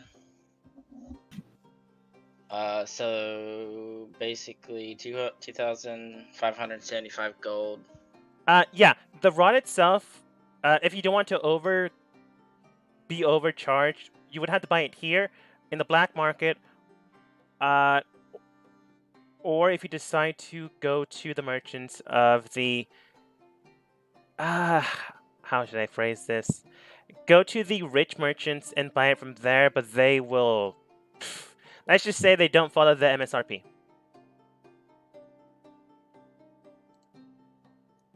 It's fine. Here's good. Because yeah. To make it easier, Zen, it's Zen. She would find the black market even if she didn't want to. You go in there, buy the rod, and come back up. It's fine. I'm not gonna make you struggle for it. Yeah, got the rod. Got the scroll. Basically, like 4 of the scrolls. Yeah. And I'm gonna whisper you something else to see if they've got later. We'll worry about it later because I gotta refine the thing and see if it's okay to get this item. Yeah. Well, in the meantime, in the shop, Cerulean then states, all right then. Zen makes the call, tells you guys that they'll be at Anderson Robotics. then cuts the call short because it's still a little awkward. All right, it does seem that they are going to Anderson Robotics already without us. Should we make haste quickly, or do you still need to purchase from something? Nope, I got everything I needed. All right, then. Just for you to be aware and understand what's currently happening, I had to forcibly attack Miss Q. If that's of ill will towards you or of importance to you, I will hear your side, and if need be, take a fatal blow from you, as you are someone that my friend cares for. Just answer me one question. Is the whole situation resolved at this point? It is resolved enough that I trust her moving forwards, but not to the point where I believe her 100%. That is fair. She has withheld information from us before. It is her life. It is what she decides to do with it. I just needed to make sure what her resolve was. I'm sorry. I say that and I'm trying to be so serious about it.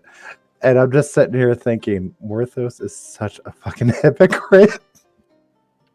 Big time, but I didn't want to say it out loud. So then, let's make haste to the Robotics Incorporation and see if we can't meet Rusty there. Right. Well, on we'll the need to meet Rusty at the gate so he can get allowed in without any issue. You can walk in. They'll just check you. Like the problem Yeah, you but guys had is Rusty's should have a lot of magical shit on him. So That's true. However, Morthos directly spoke with the king about this individual here. Right. He would have given a okay. description. He would have clearance to go in without hesitation or impediment. And basically, Morthos gives the all clear. The current acting ruler, I'm going to just call him king because that's currently what he is until his data gets better. Which he is, thankfully enough, thanks to you. The king is on your side. He had a little talk with the council, and things are getting better. In fact, some of the guards are kind of tense right now. They might have been spoken to. Iskar, you could tell when you were walking through the street that things are a little tense right now, but for some reason you feel like the town itself has overnight changed. Which is good. Did you get the 2 messages I sent?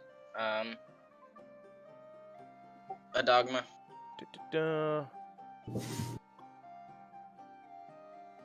Currently, the Ron has 3 charges, and the Ring of the Ram is something I don't have in my notes.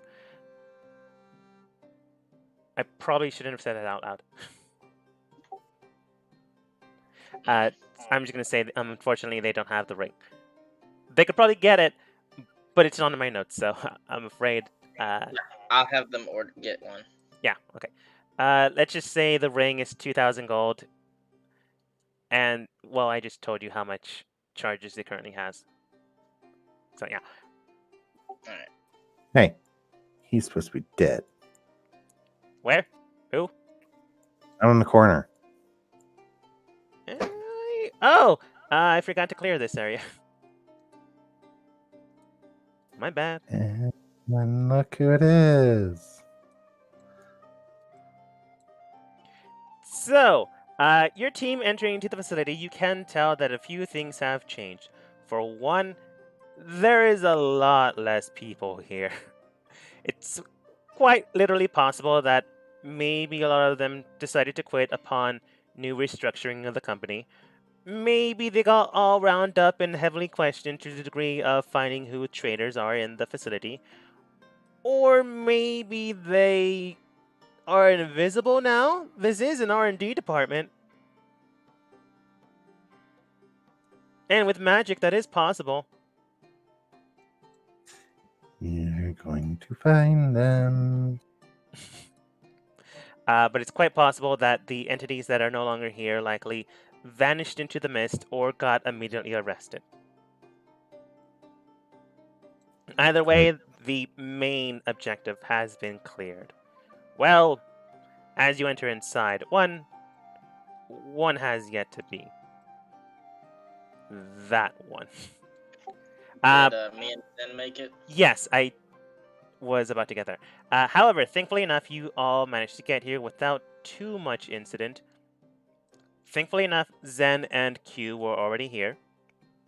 So it didn't take long for the team to meet up. Since I don't have a map for outside, we're just going to say you're outside until you decide to go in. I'm here. I don't mind coming in. No, I mean like into the actual building itself. Like I thought we you all might were want coming in. yeah. Again, I don't have a map for outside, so if you wanted to make a plan where no one could hear you, you can. That's basically all I'm saying.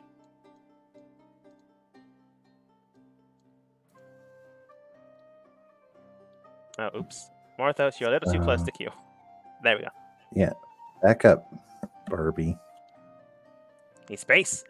So, bringing together the entire party, you do meet up without too much of an incident. The robots' sentries are still there, but they're currently inactive, likely due to reprogramming that needs to occur. I would have dropped my disguise, so. All right. Bringing together your team outside of the building, but you can walk in at any time. Just let me know. Zen does look towards Morthos with a forced smile and an actual genuine smile because she is happy to see you. She waves towards you. Morthos, how are things? Good. Good. So, you know, the church has a, shall we say, contact within Anderson Robotics, which I have requested to remain. Oh. My concern is there is a member of the Chaos Insurgency when we were here last, and I want to deal with that immediately. I mean, you are the boss now. Oh, I suppose I should let you know. You were there. I just wanted to make sure that you are aware that me and Q have been wed. Wasn't my secret to tell. I just want to make sure, because we had a little incident earlier this day.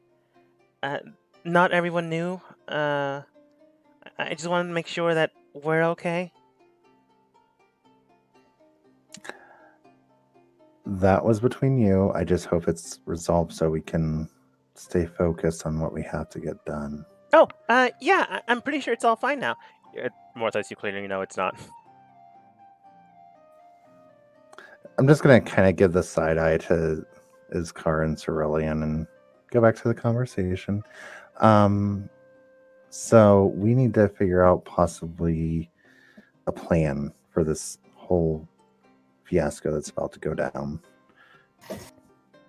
I have a couple options that I can do. Okay. Star, it's still the same week. No, I know. I was just wondering, did I still get it? Mechanically, you still get it, but it's still the same week. No, I wasn't saying. The question was. I get it. I'm just clarifying. Yes, you still get it. It's still within the same week, so currently you do not. Yeah, I still had some, but yeah, I know what you're talking about. Okay. My thought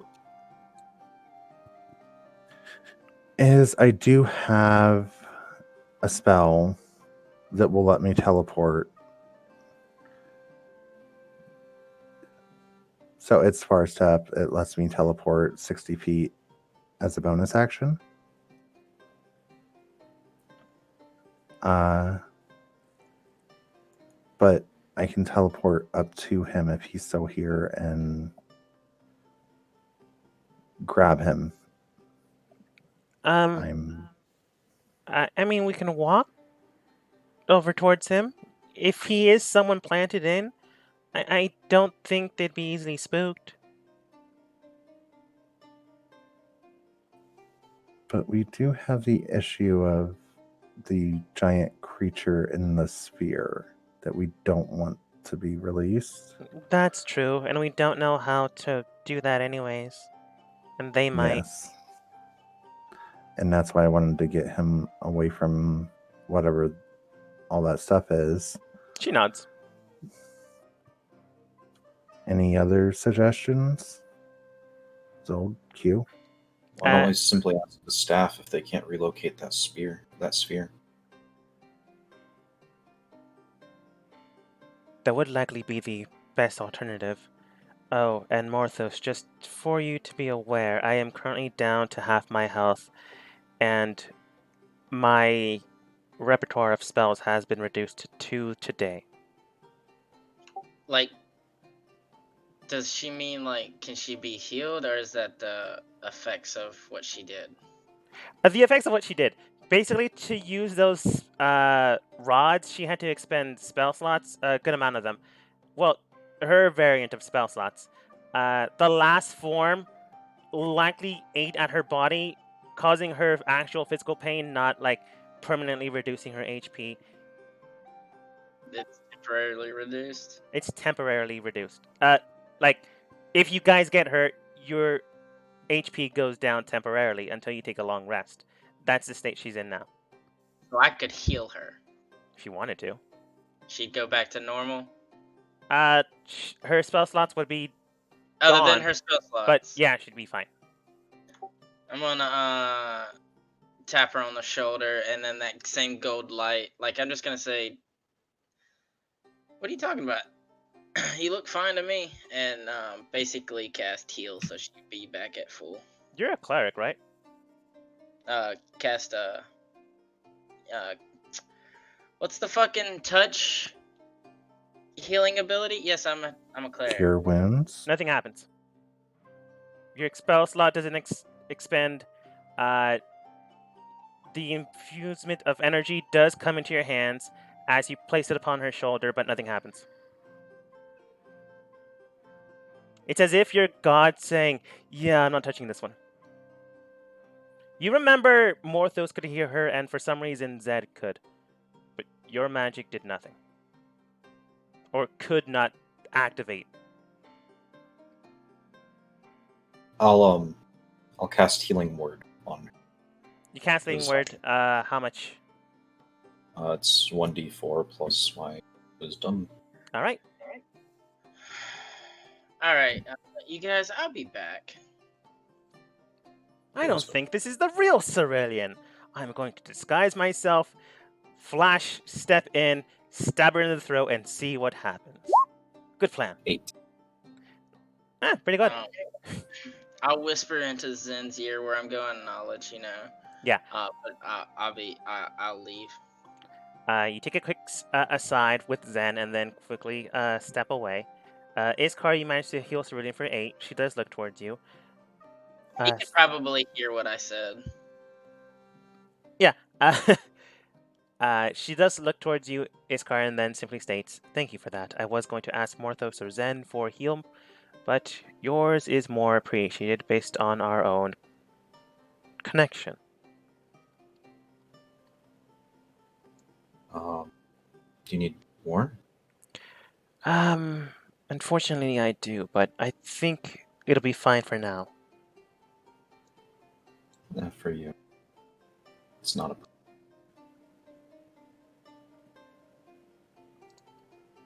Unfortunately, you did cut out there for me, so I'm just going to assume maybe for you, but not for me.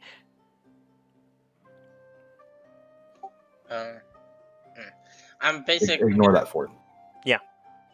I'm basically going to tell Zen that I've got to go have words with my deity, so I'll be back. Somehow I knew that was going to happen. Okay. Healing her for a good amount of health. 6, 7. Okay, you cast Healing Spirit and we're out of combat. Eventually, she does heal full. We don't have to spam dice. if you don't want to. If you want to roll, you're more than welcome to. Also, you've been rolling pretty bad. Technically, you're supposed to roll for all of it with healing spirit. I understand, but we're outside of combat, and we don't need to if we don't want to. However, rolling dice is fun, so I can understand if you want to. Well, making healing spirit an out of combat 60 health heal at level 2 doesn't quite sit right with me. So No. That's fair. That's completely fair. But your guys are also level 11. So I was willing to. We're level 12. Yeah. Oh, I need to up you guys' difficulty level. Outside of game. Inside of game, continue to roll. Because that's fair. I understand. 27, 28, 29, 30, 31, 32, 38. Healed completely yet. 38, 42, 46, 49, 52, 54, and plus 4. Okay. Thankfully enough, she's almost to the point of fully healed. She could like maybe use a slap on the wrist. Not slap on the wrist. A slap of cure wounds or healing word, but she's honestly basically fine. What about healing light? That'll also work. Because all of mine get an extra d4. Yeah. Outside of a game, she only has 4 health left until she's full. I only used 1. But thankfully enough, you do heal her. Because Iskar's passive perception is so high, you do hear Q stating, "Yeah, I'm gonna go speak with my god for a minute. I'll be right back." So, Q, your aside happens. Iskar, if you wanted to see what she's talking about, you can. You don't have to. You just know it's happening. I'll leave her to it. While not physically away on map, you are physically away from the group. Q, what are you doing?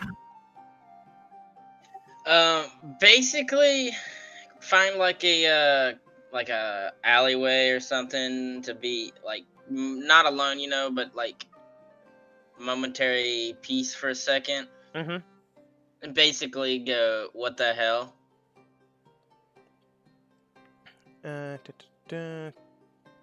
Connecting with your deity, you don't get the angel this time. In fact, you actually get the god.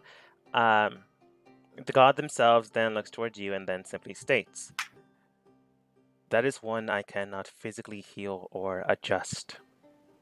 Well, to a degree. We spoke about this beforehand, and if I was to change her in any way, I would need clearance from her in order for the thing that she did in the past to be swept away. That was that. I'm talking about regular on injuries. What the hell? Until that happens, I am in a position where I cannot associate with her or imbue her with any of the gifts I have given you, even indirectly. Unless they are an assault on her person. If she gives me permission, is that fine? It's possible, but I've never seen a cleric of mine do so, or have been granted permission.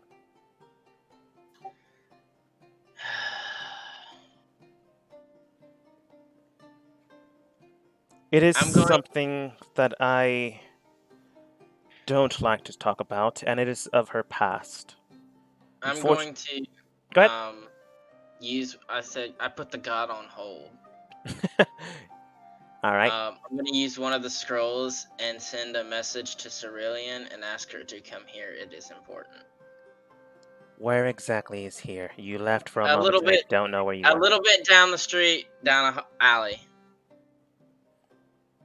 Oh, right. She then excuses herself toward the group. I'm sorry, I need to go speak with Miss Q. It does seem that she's having trouble with whatever she is doing. Since I don't hear anyone screaming, I highly doubt this is combat. Let us know if it is. I'll make sure Q's audible screams are heard. You're not sure? Well, Morthos isn't sure if this is a joke or not. Iskar, you know this is a joke.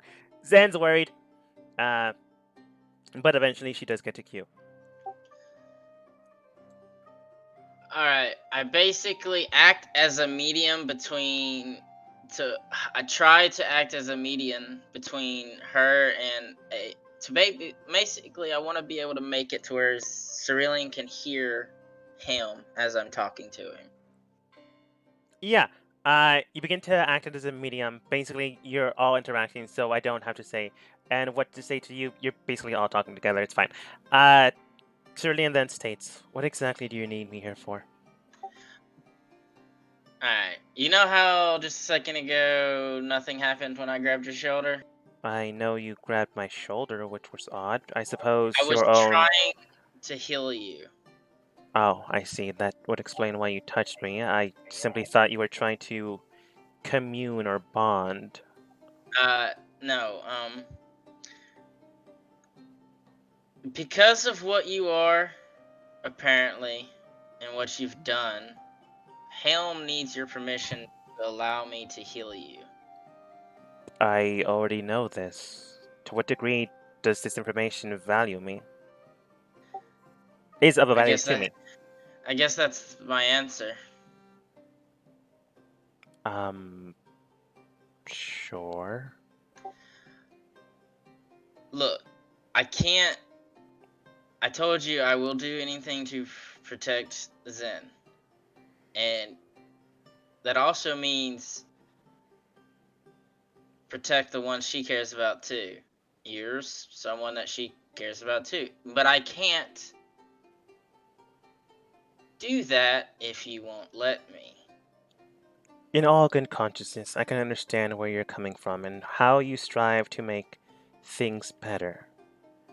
But unfortunately, I have already taken a stance upon the gods and their will towards men and women, and any other individual that stands within our realm. It is not a kind one. It is not one I would like to share with you. Iskar, if he decides to, can share of my past, since I have trusted him with it. I don't want to know your past if you don't want to tell me. I'm saying you're basically you're, from what you just said, you're a hypocrite because you won't allow me to heal you, but you'll allow Zen, and she gets her powers from a god. But yet I get my powers from a god, and you won't allow me to heal you. How is this hypocrisy? I have already stated my stance towards you and the way I feel towards you. You know and understand the way I feel towards Zen. You will be her guardian. You will be her spouse, her wife, and the one that deems to protect her. That doesn't mean I trust you. That doesn't mean I understand and implore your actions towards me. Morthos and Zen are different. Morthos does not have his power given to him by a god, but a celestial, and Zen herself... Zen is someone I care for. You simply are not. Until that changes, my opinion of this will likely not.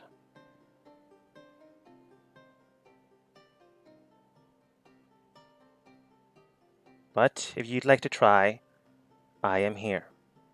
She then, like, the same way you grabbed onto her shoulder to try to heal her, she, like, tries to imitate that, but, like, lightly taps it, and then that's it.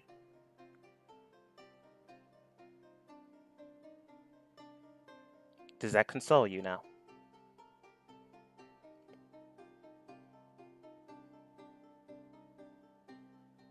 Oh, she's pissing me off.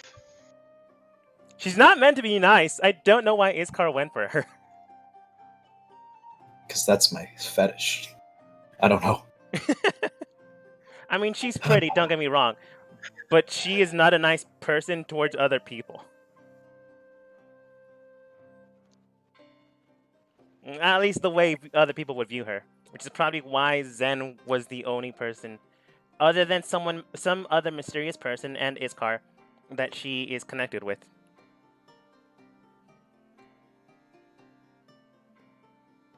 So basically, you're telling me you would rather, like, if I was the only option to keep you alive, you would rather die. I would barter at that point.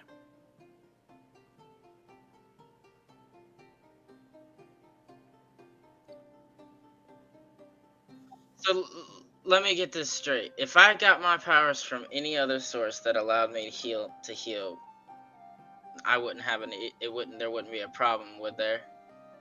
Not one of consent.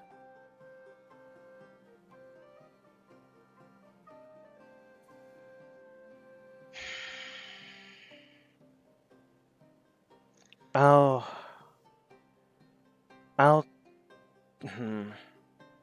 This does seem to be something that vexes you, and I'd rather not have this being plagued upon Zen. Alright, Miss Q. It does seem for now, well, perhaps in the future as well, you are tied to one I care for, and it is not something I deem lightly. As Hold on, I'll stop her right there.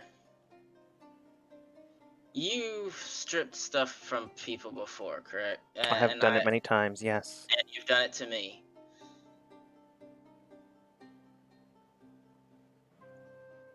Yes.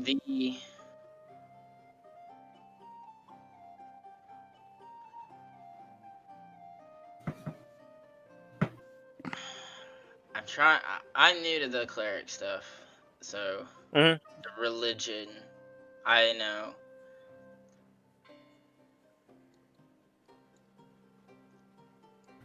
Is there a way for you to strip me?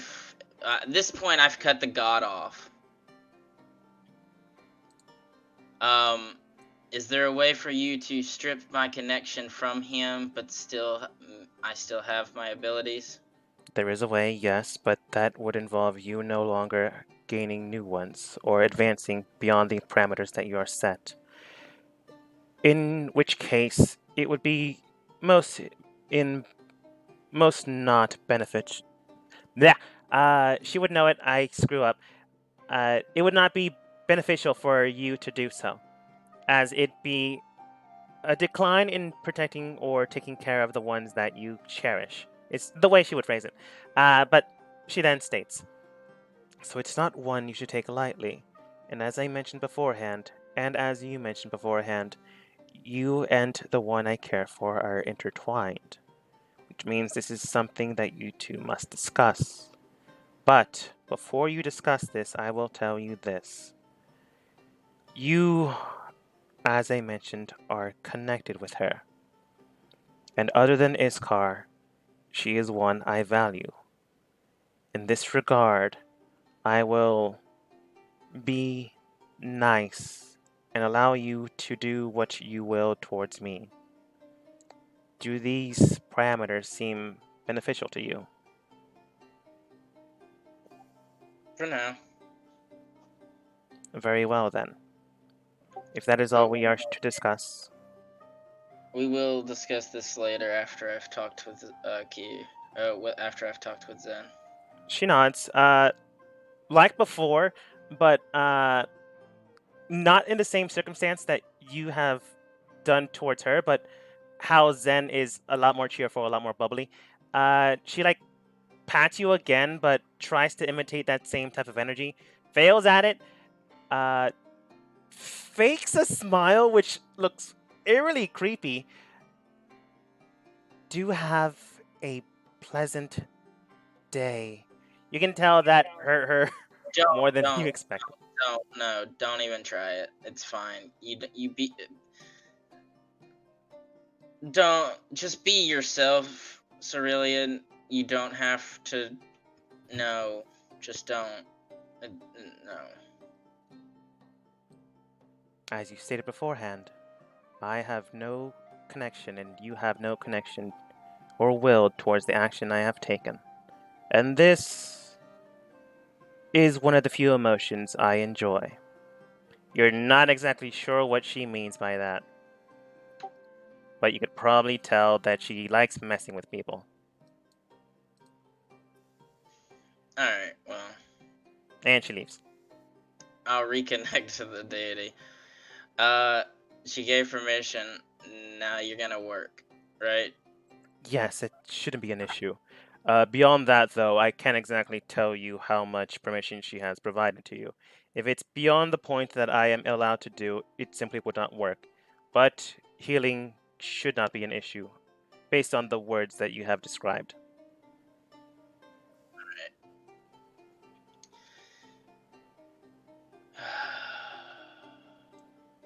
I would be cautious of her, however. I can't go into detail, as it's something I don't care for in my past.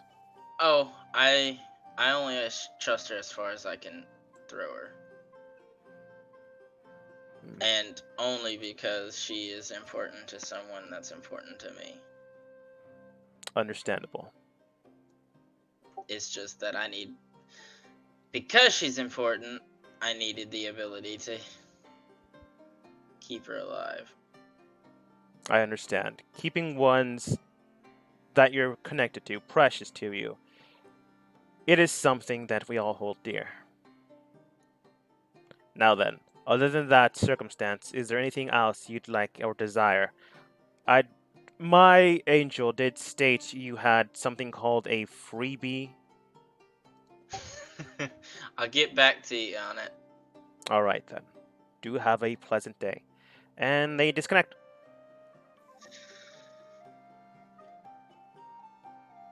I'm gonna just start mumbling, and Zold will probably hear it before everybody else does. Man, freaking gods, they're weird. They also apparently don't know what a freebie is. But besides that, you do all reconvene. With a plan set for him not to be basically run out before you guys can catch him, do you guys enter in and enact it? Yeah. Sure. All right. Entering into the facility, you can tell that most of the robotics servants, butlers, whatever you want to call them, basically sentries, are powered down but currently in place. Due to the fact that, security measures needed to be done, the King's Guard or the person that was sent here to supervise things likely shut them down to make sure they didn't go haywire.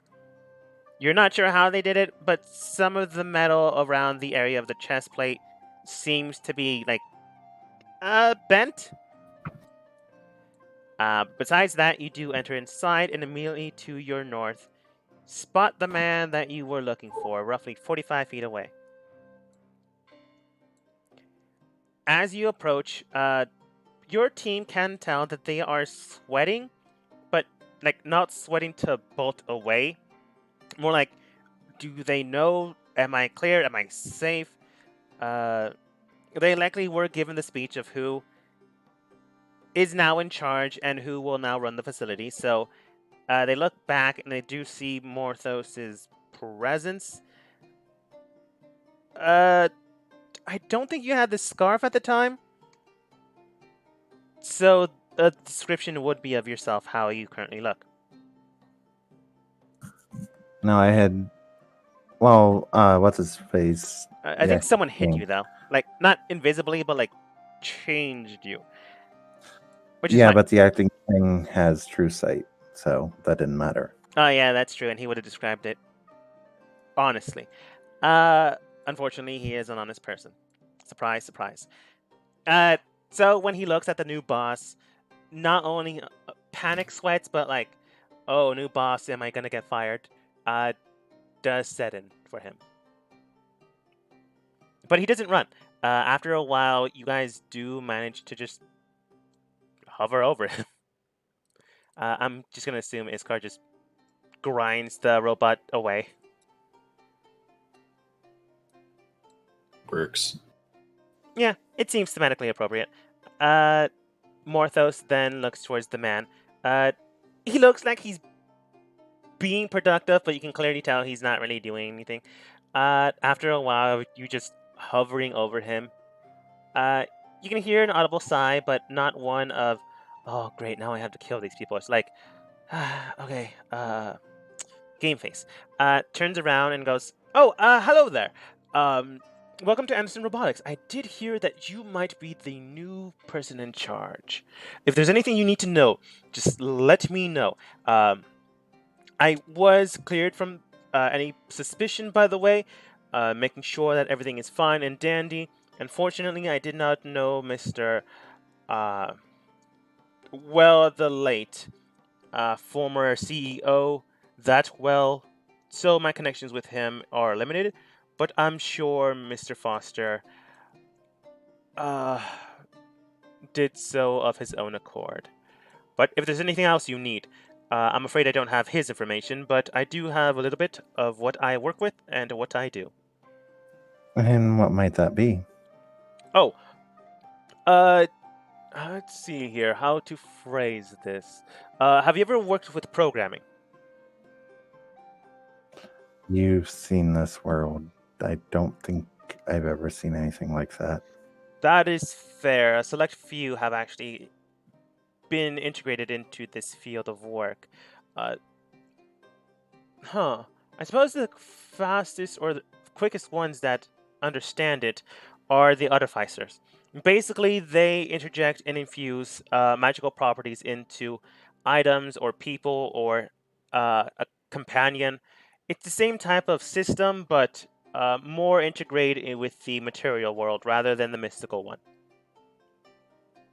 It is a lot more complicated, though, as we can't. Well, I at least can't uh, use magic as a crutch. I unfortunately have been born without it, other than the life that has been given to me.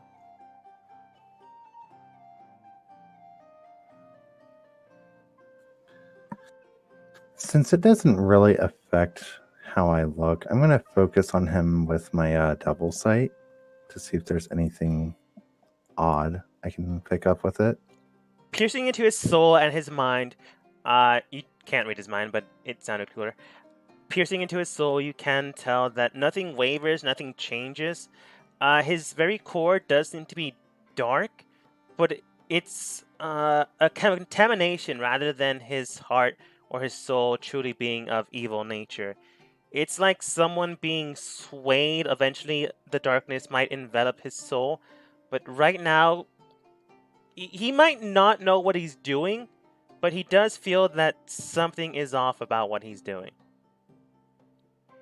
He was with the other group that was in the plains of hell with you, but he might not have been fully aware of what was going on.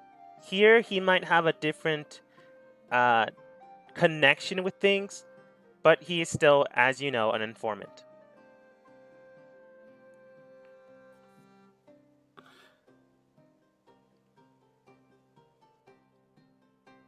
Okay.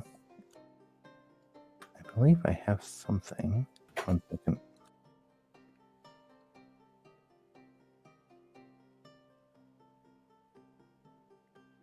No.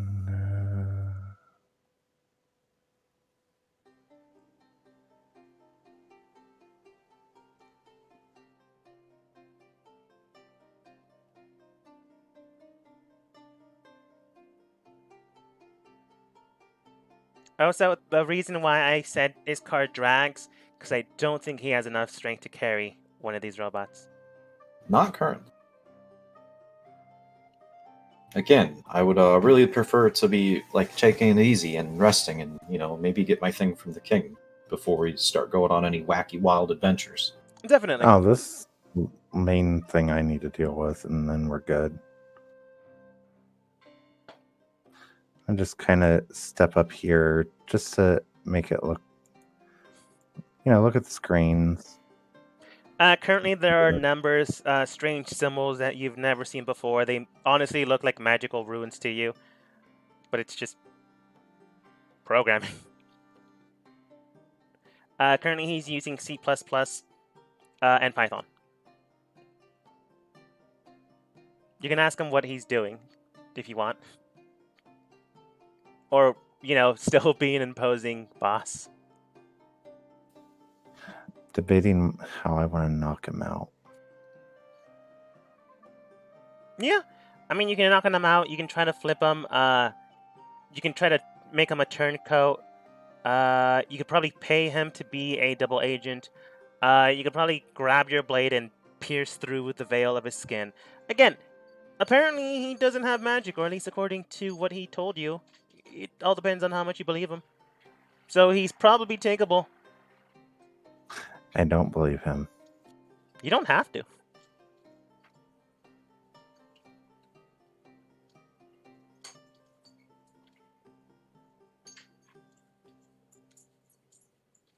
So, since I'm like pretty much within range, has he turned back to the monitors? Is he still focusing us? No, he's still focused on you because you went up to him and spoke to him. So he's like at attention to what his boss is doing until his boss leaves and he's likely going to work. So I'm just gonna kind of bring my hand up in the air in front of us, well, me, and I'm assuming he's gonna watch my hand for a moment. Yeah. So when he's kind of distracted with that, I'm going to summon my great sword out of the pocket dimension and have it next to the blade against his throat. You do so. It's a good thing these sentries are currently powered down. So I don't know if you remember a certain place, but we've met before. Okay. He states. In the plains of hell. So if you don't want to lose your head, you're going to step away from there and walk over here with me and my friends so we can discuss a few things. Sure. He begins to move forwards. Well, he keeps pace with you. He himself doesn't move forwards. You move him forwards. Oops. Move too far. Accidentally cut his own throat. And he That's died. fine. Well, now you've surrounded this. I wanted to say it, but I'm not going to say it. This person.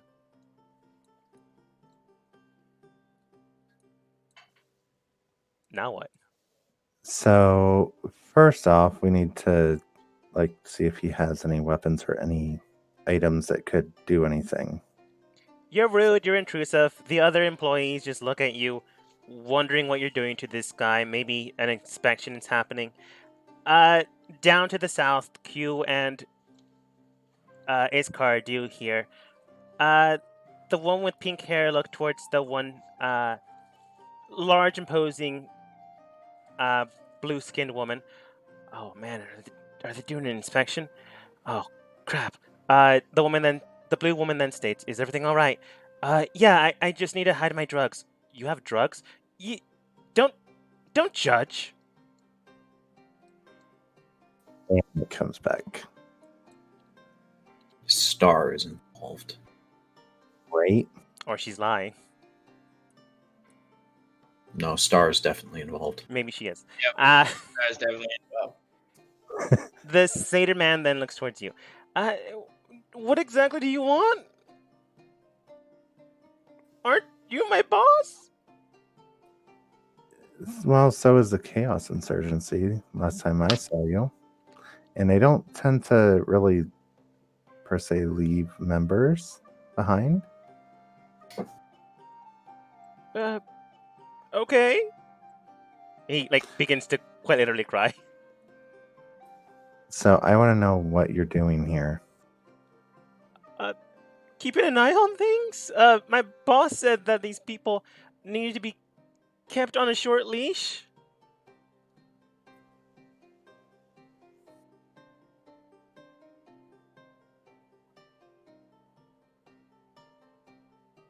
Really? Yeah, he said he was overstepping or something. and he didn't want to make sure that Mr. Anderson, do you know his real name? Foster. No, that's the one he uses in town. He continues to cry.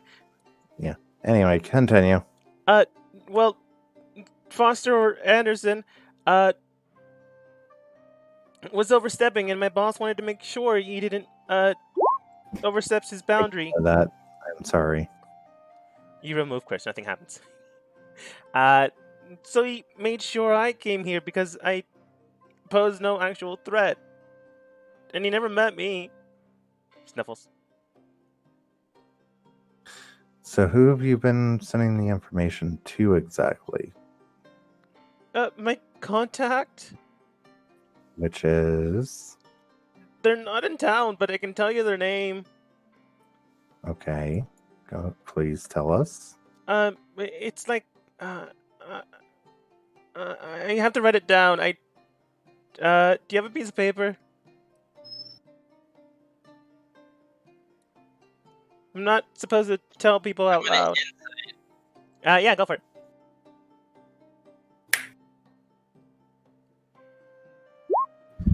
Yeah, he honestly believes that he's not supposed to tell people out loud. He has been instructed not to say the name out loud in case someone is to overhear or someone else knew about the name, and then he himself will be spotted. So, quite literally, he's just following the rules. He just wants a piece of paper to write down the name so he can tell you without saying it out loud. Oh, so the emotion he feels is genuine. He is honestly afraid for his life.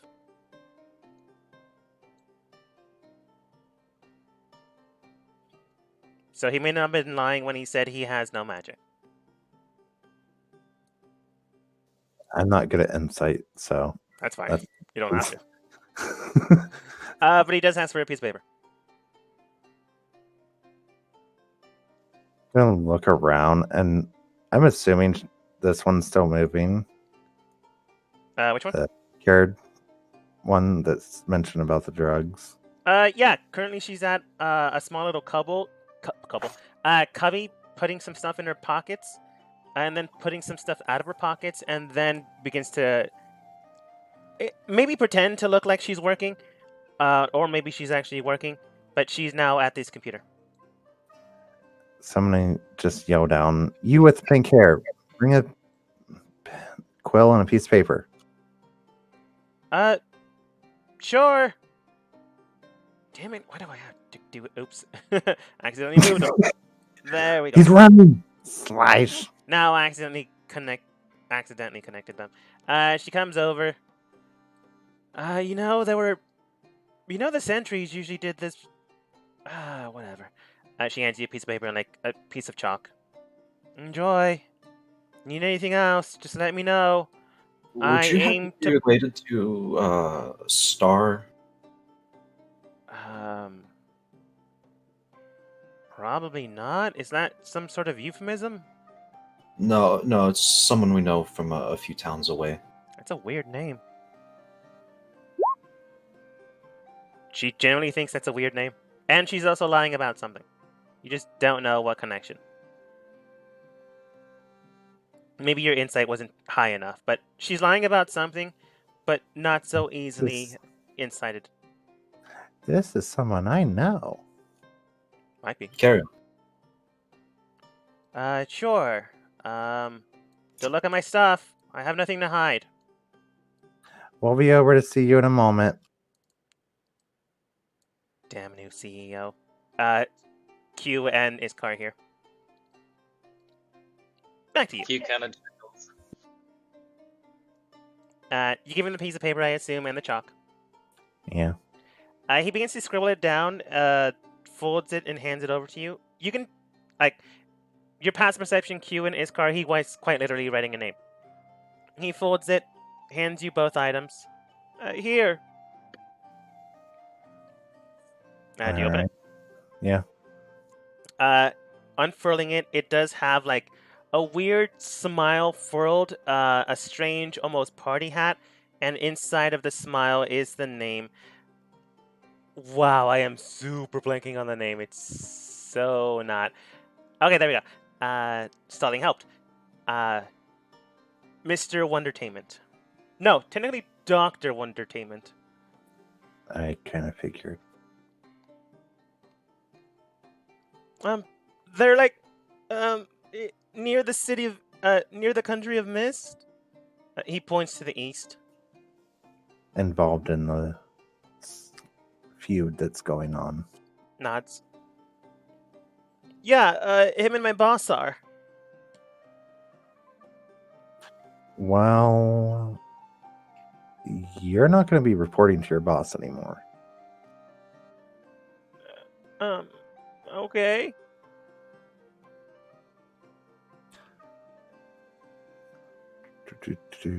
Do I still have a job?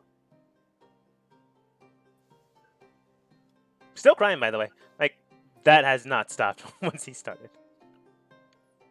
Fix your face, man. He like Dignity. he unfurls his coat and begins to like pat it on his face. You can tell that this quite literally happens before, or does happen often, maybe enough that you can tell that there is some makeup underneath his eyes that keeps it from happening from time to time. But clearly, afraid for his life, overbears that. So he's just smothering his face with that. I am actually going to try the remove curse because of what I saw with my double sight. Okay. I don't know if it's going to work, but I'm going to try it. I mean, it's already in chat, so. As you remove curse, you place it upon this person or someone else? Huh? Do you place it on him or someone else? What do you mean? Like, Who are you're you casting your curse on? Casting it on him to remove, see if there's a curse, like, Okay. holding. You place it upon this satyr boy. Oh man, damn it, I said the phrase. Try to removing a curse that you may believe that's on there. As the spell ends, nothing wavers, nothing changes within his soul. You believe that darkness you saw just might be his age or his misguidance in his age just changing him. He is a nice enough person. It's just he might be currently misguided. He is afraid for his life. You now know that for sure. Due to the fact that that strange darkness has yet to be removed, it's not a curse. It's just he fell into the wrong crowd. Okay. I just wanted to double check on it on my end. Yeah. From what you can tell, he's just in the wrong crowd. Steered wrong. Possibly can change since it's so small, but up to you. You can also just kill him if you want. He's technically part of the bad guys' team.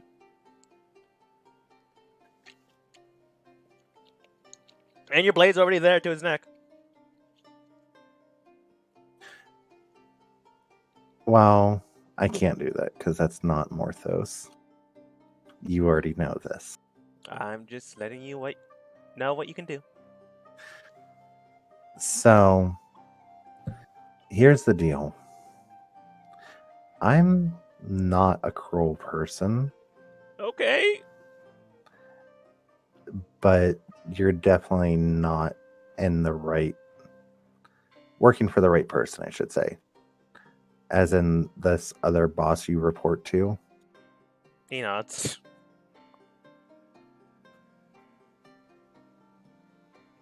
So here's what we could do.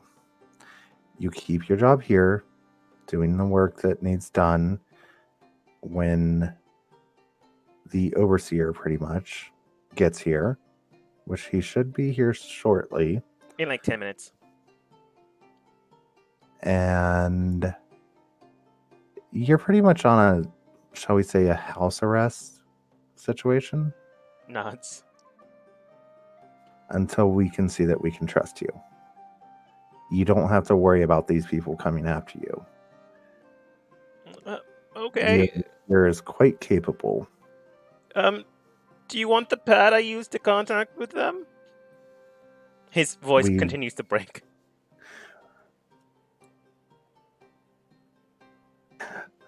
I'm getting trolled in my chat. I'm sorry. It's fine.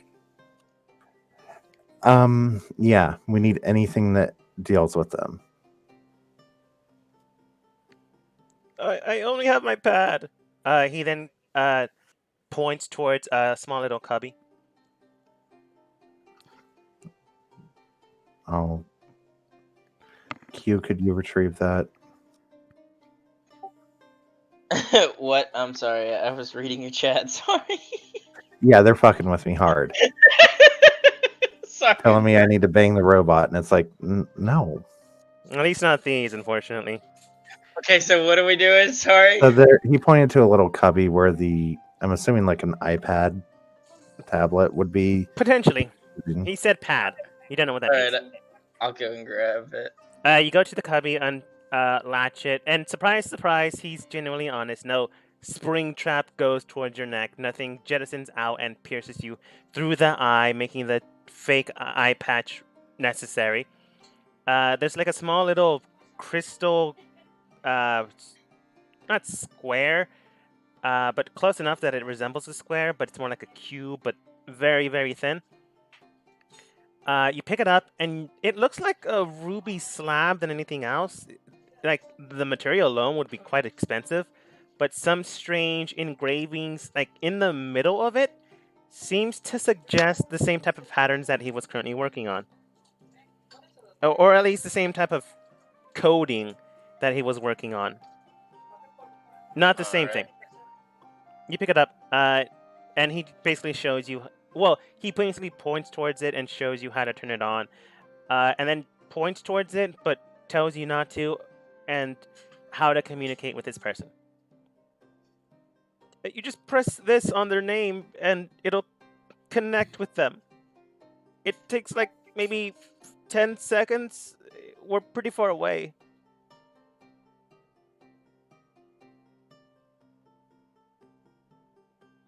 All right.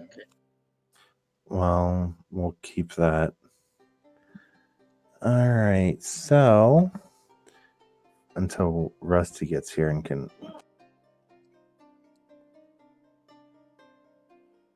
Oh, okay. Should I go back to work? Sorry, I got. Yeah, you got yelled at. Go back to work. Just understand that the person that is coming in is going to be over you, though you will keep your position, if I am not mistaken. He nods, but also states, I'm not that high. I just program things. I kind of just help everyone out with their own projects. And nothing should change. I'm used to bosses. Then looks towards Morthos. Mostly. And he goes to the program. He's still sniffling. That hasn't changed. Maybe after a while he'll stop. But yeah, superly heavy. Ali, terrified, mortified, really. Terrible work environment. Morthos should... Oh, man. Morthos needs to worry about if they unionize. Well, as long as he's doing his work and whatever, I'm sure Rusty will actually treat him very kindly. Yeah. Looking through the pad, he showed you how it works. It basically has been describing him going throughout his day, what type of projects he was helping other people with, how Anderson's acting, reacting towards individuals, and what he can see, what he's working on. You already know what Anderson was working on, so that much of the current circumstance hasn't changed. Maybe if you found this earlier, you could have done this faster. But it's hindsight's 2020. That being said, you now know some of the stuff the other people are working for. So handing this information over to Rusty will move things along. That being said, the boy is a man. He is of age. He is 20. But he's not a grown-up, as you can clearly tell. He's still sniveling. He's still crying. He probably hasn't had to deal with this type of environment beforehand. the reason he was likely in hell with that team, I'm just gonna say you ask because it would make sense for you to ask. He tells you that the only way for them to get the strange device down there was to bring someone without magic to grab onto it. He tells you it was this weird circle-like crystal that they said needed to be used in order for them to stabilize a portal. Or the abilities to stabilize portals. But he doesn't know much after that. Or where it went. So, with a new tab information in tow, with a connection to the next possible big bad, and likely going into the borderlands of Mist, one thing is definitely certain. Whether now or later, the next boss, well, this man whose name you technically haven't gotten for the second time, is now afraid of his work environment as we end the session for today.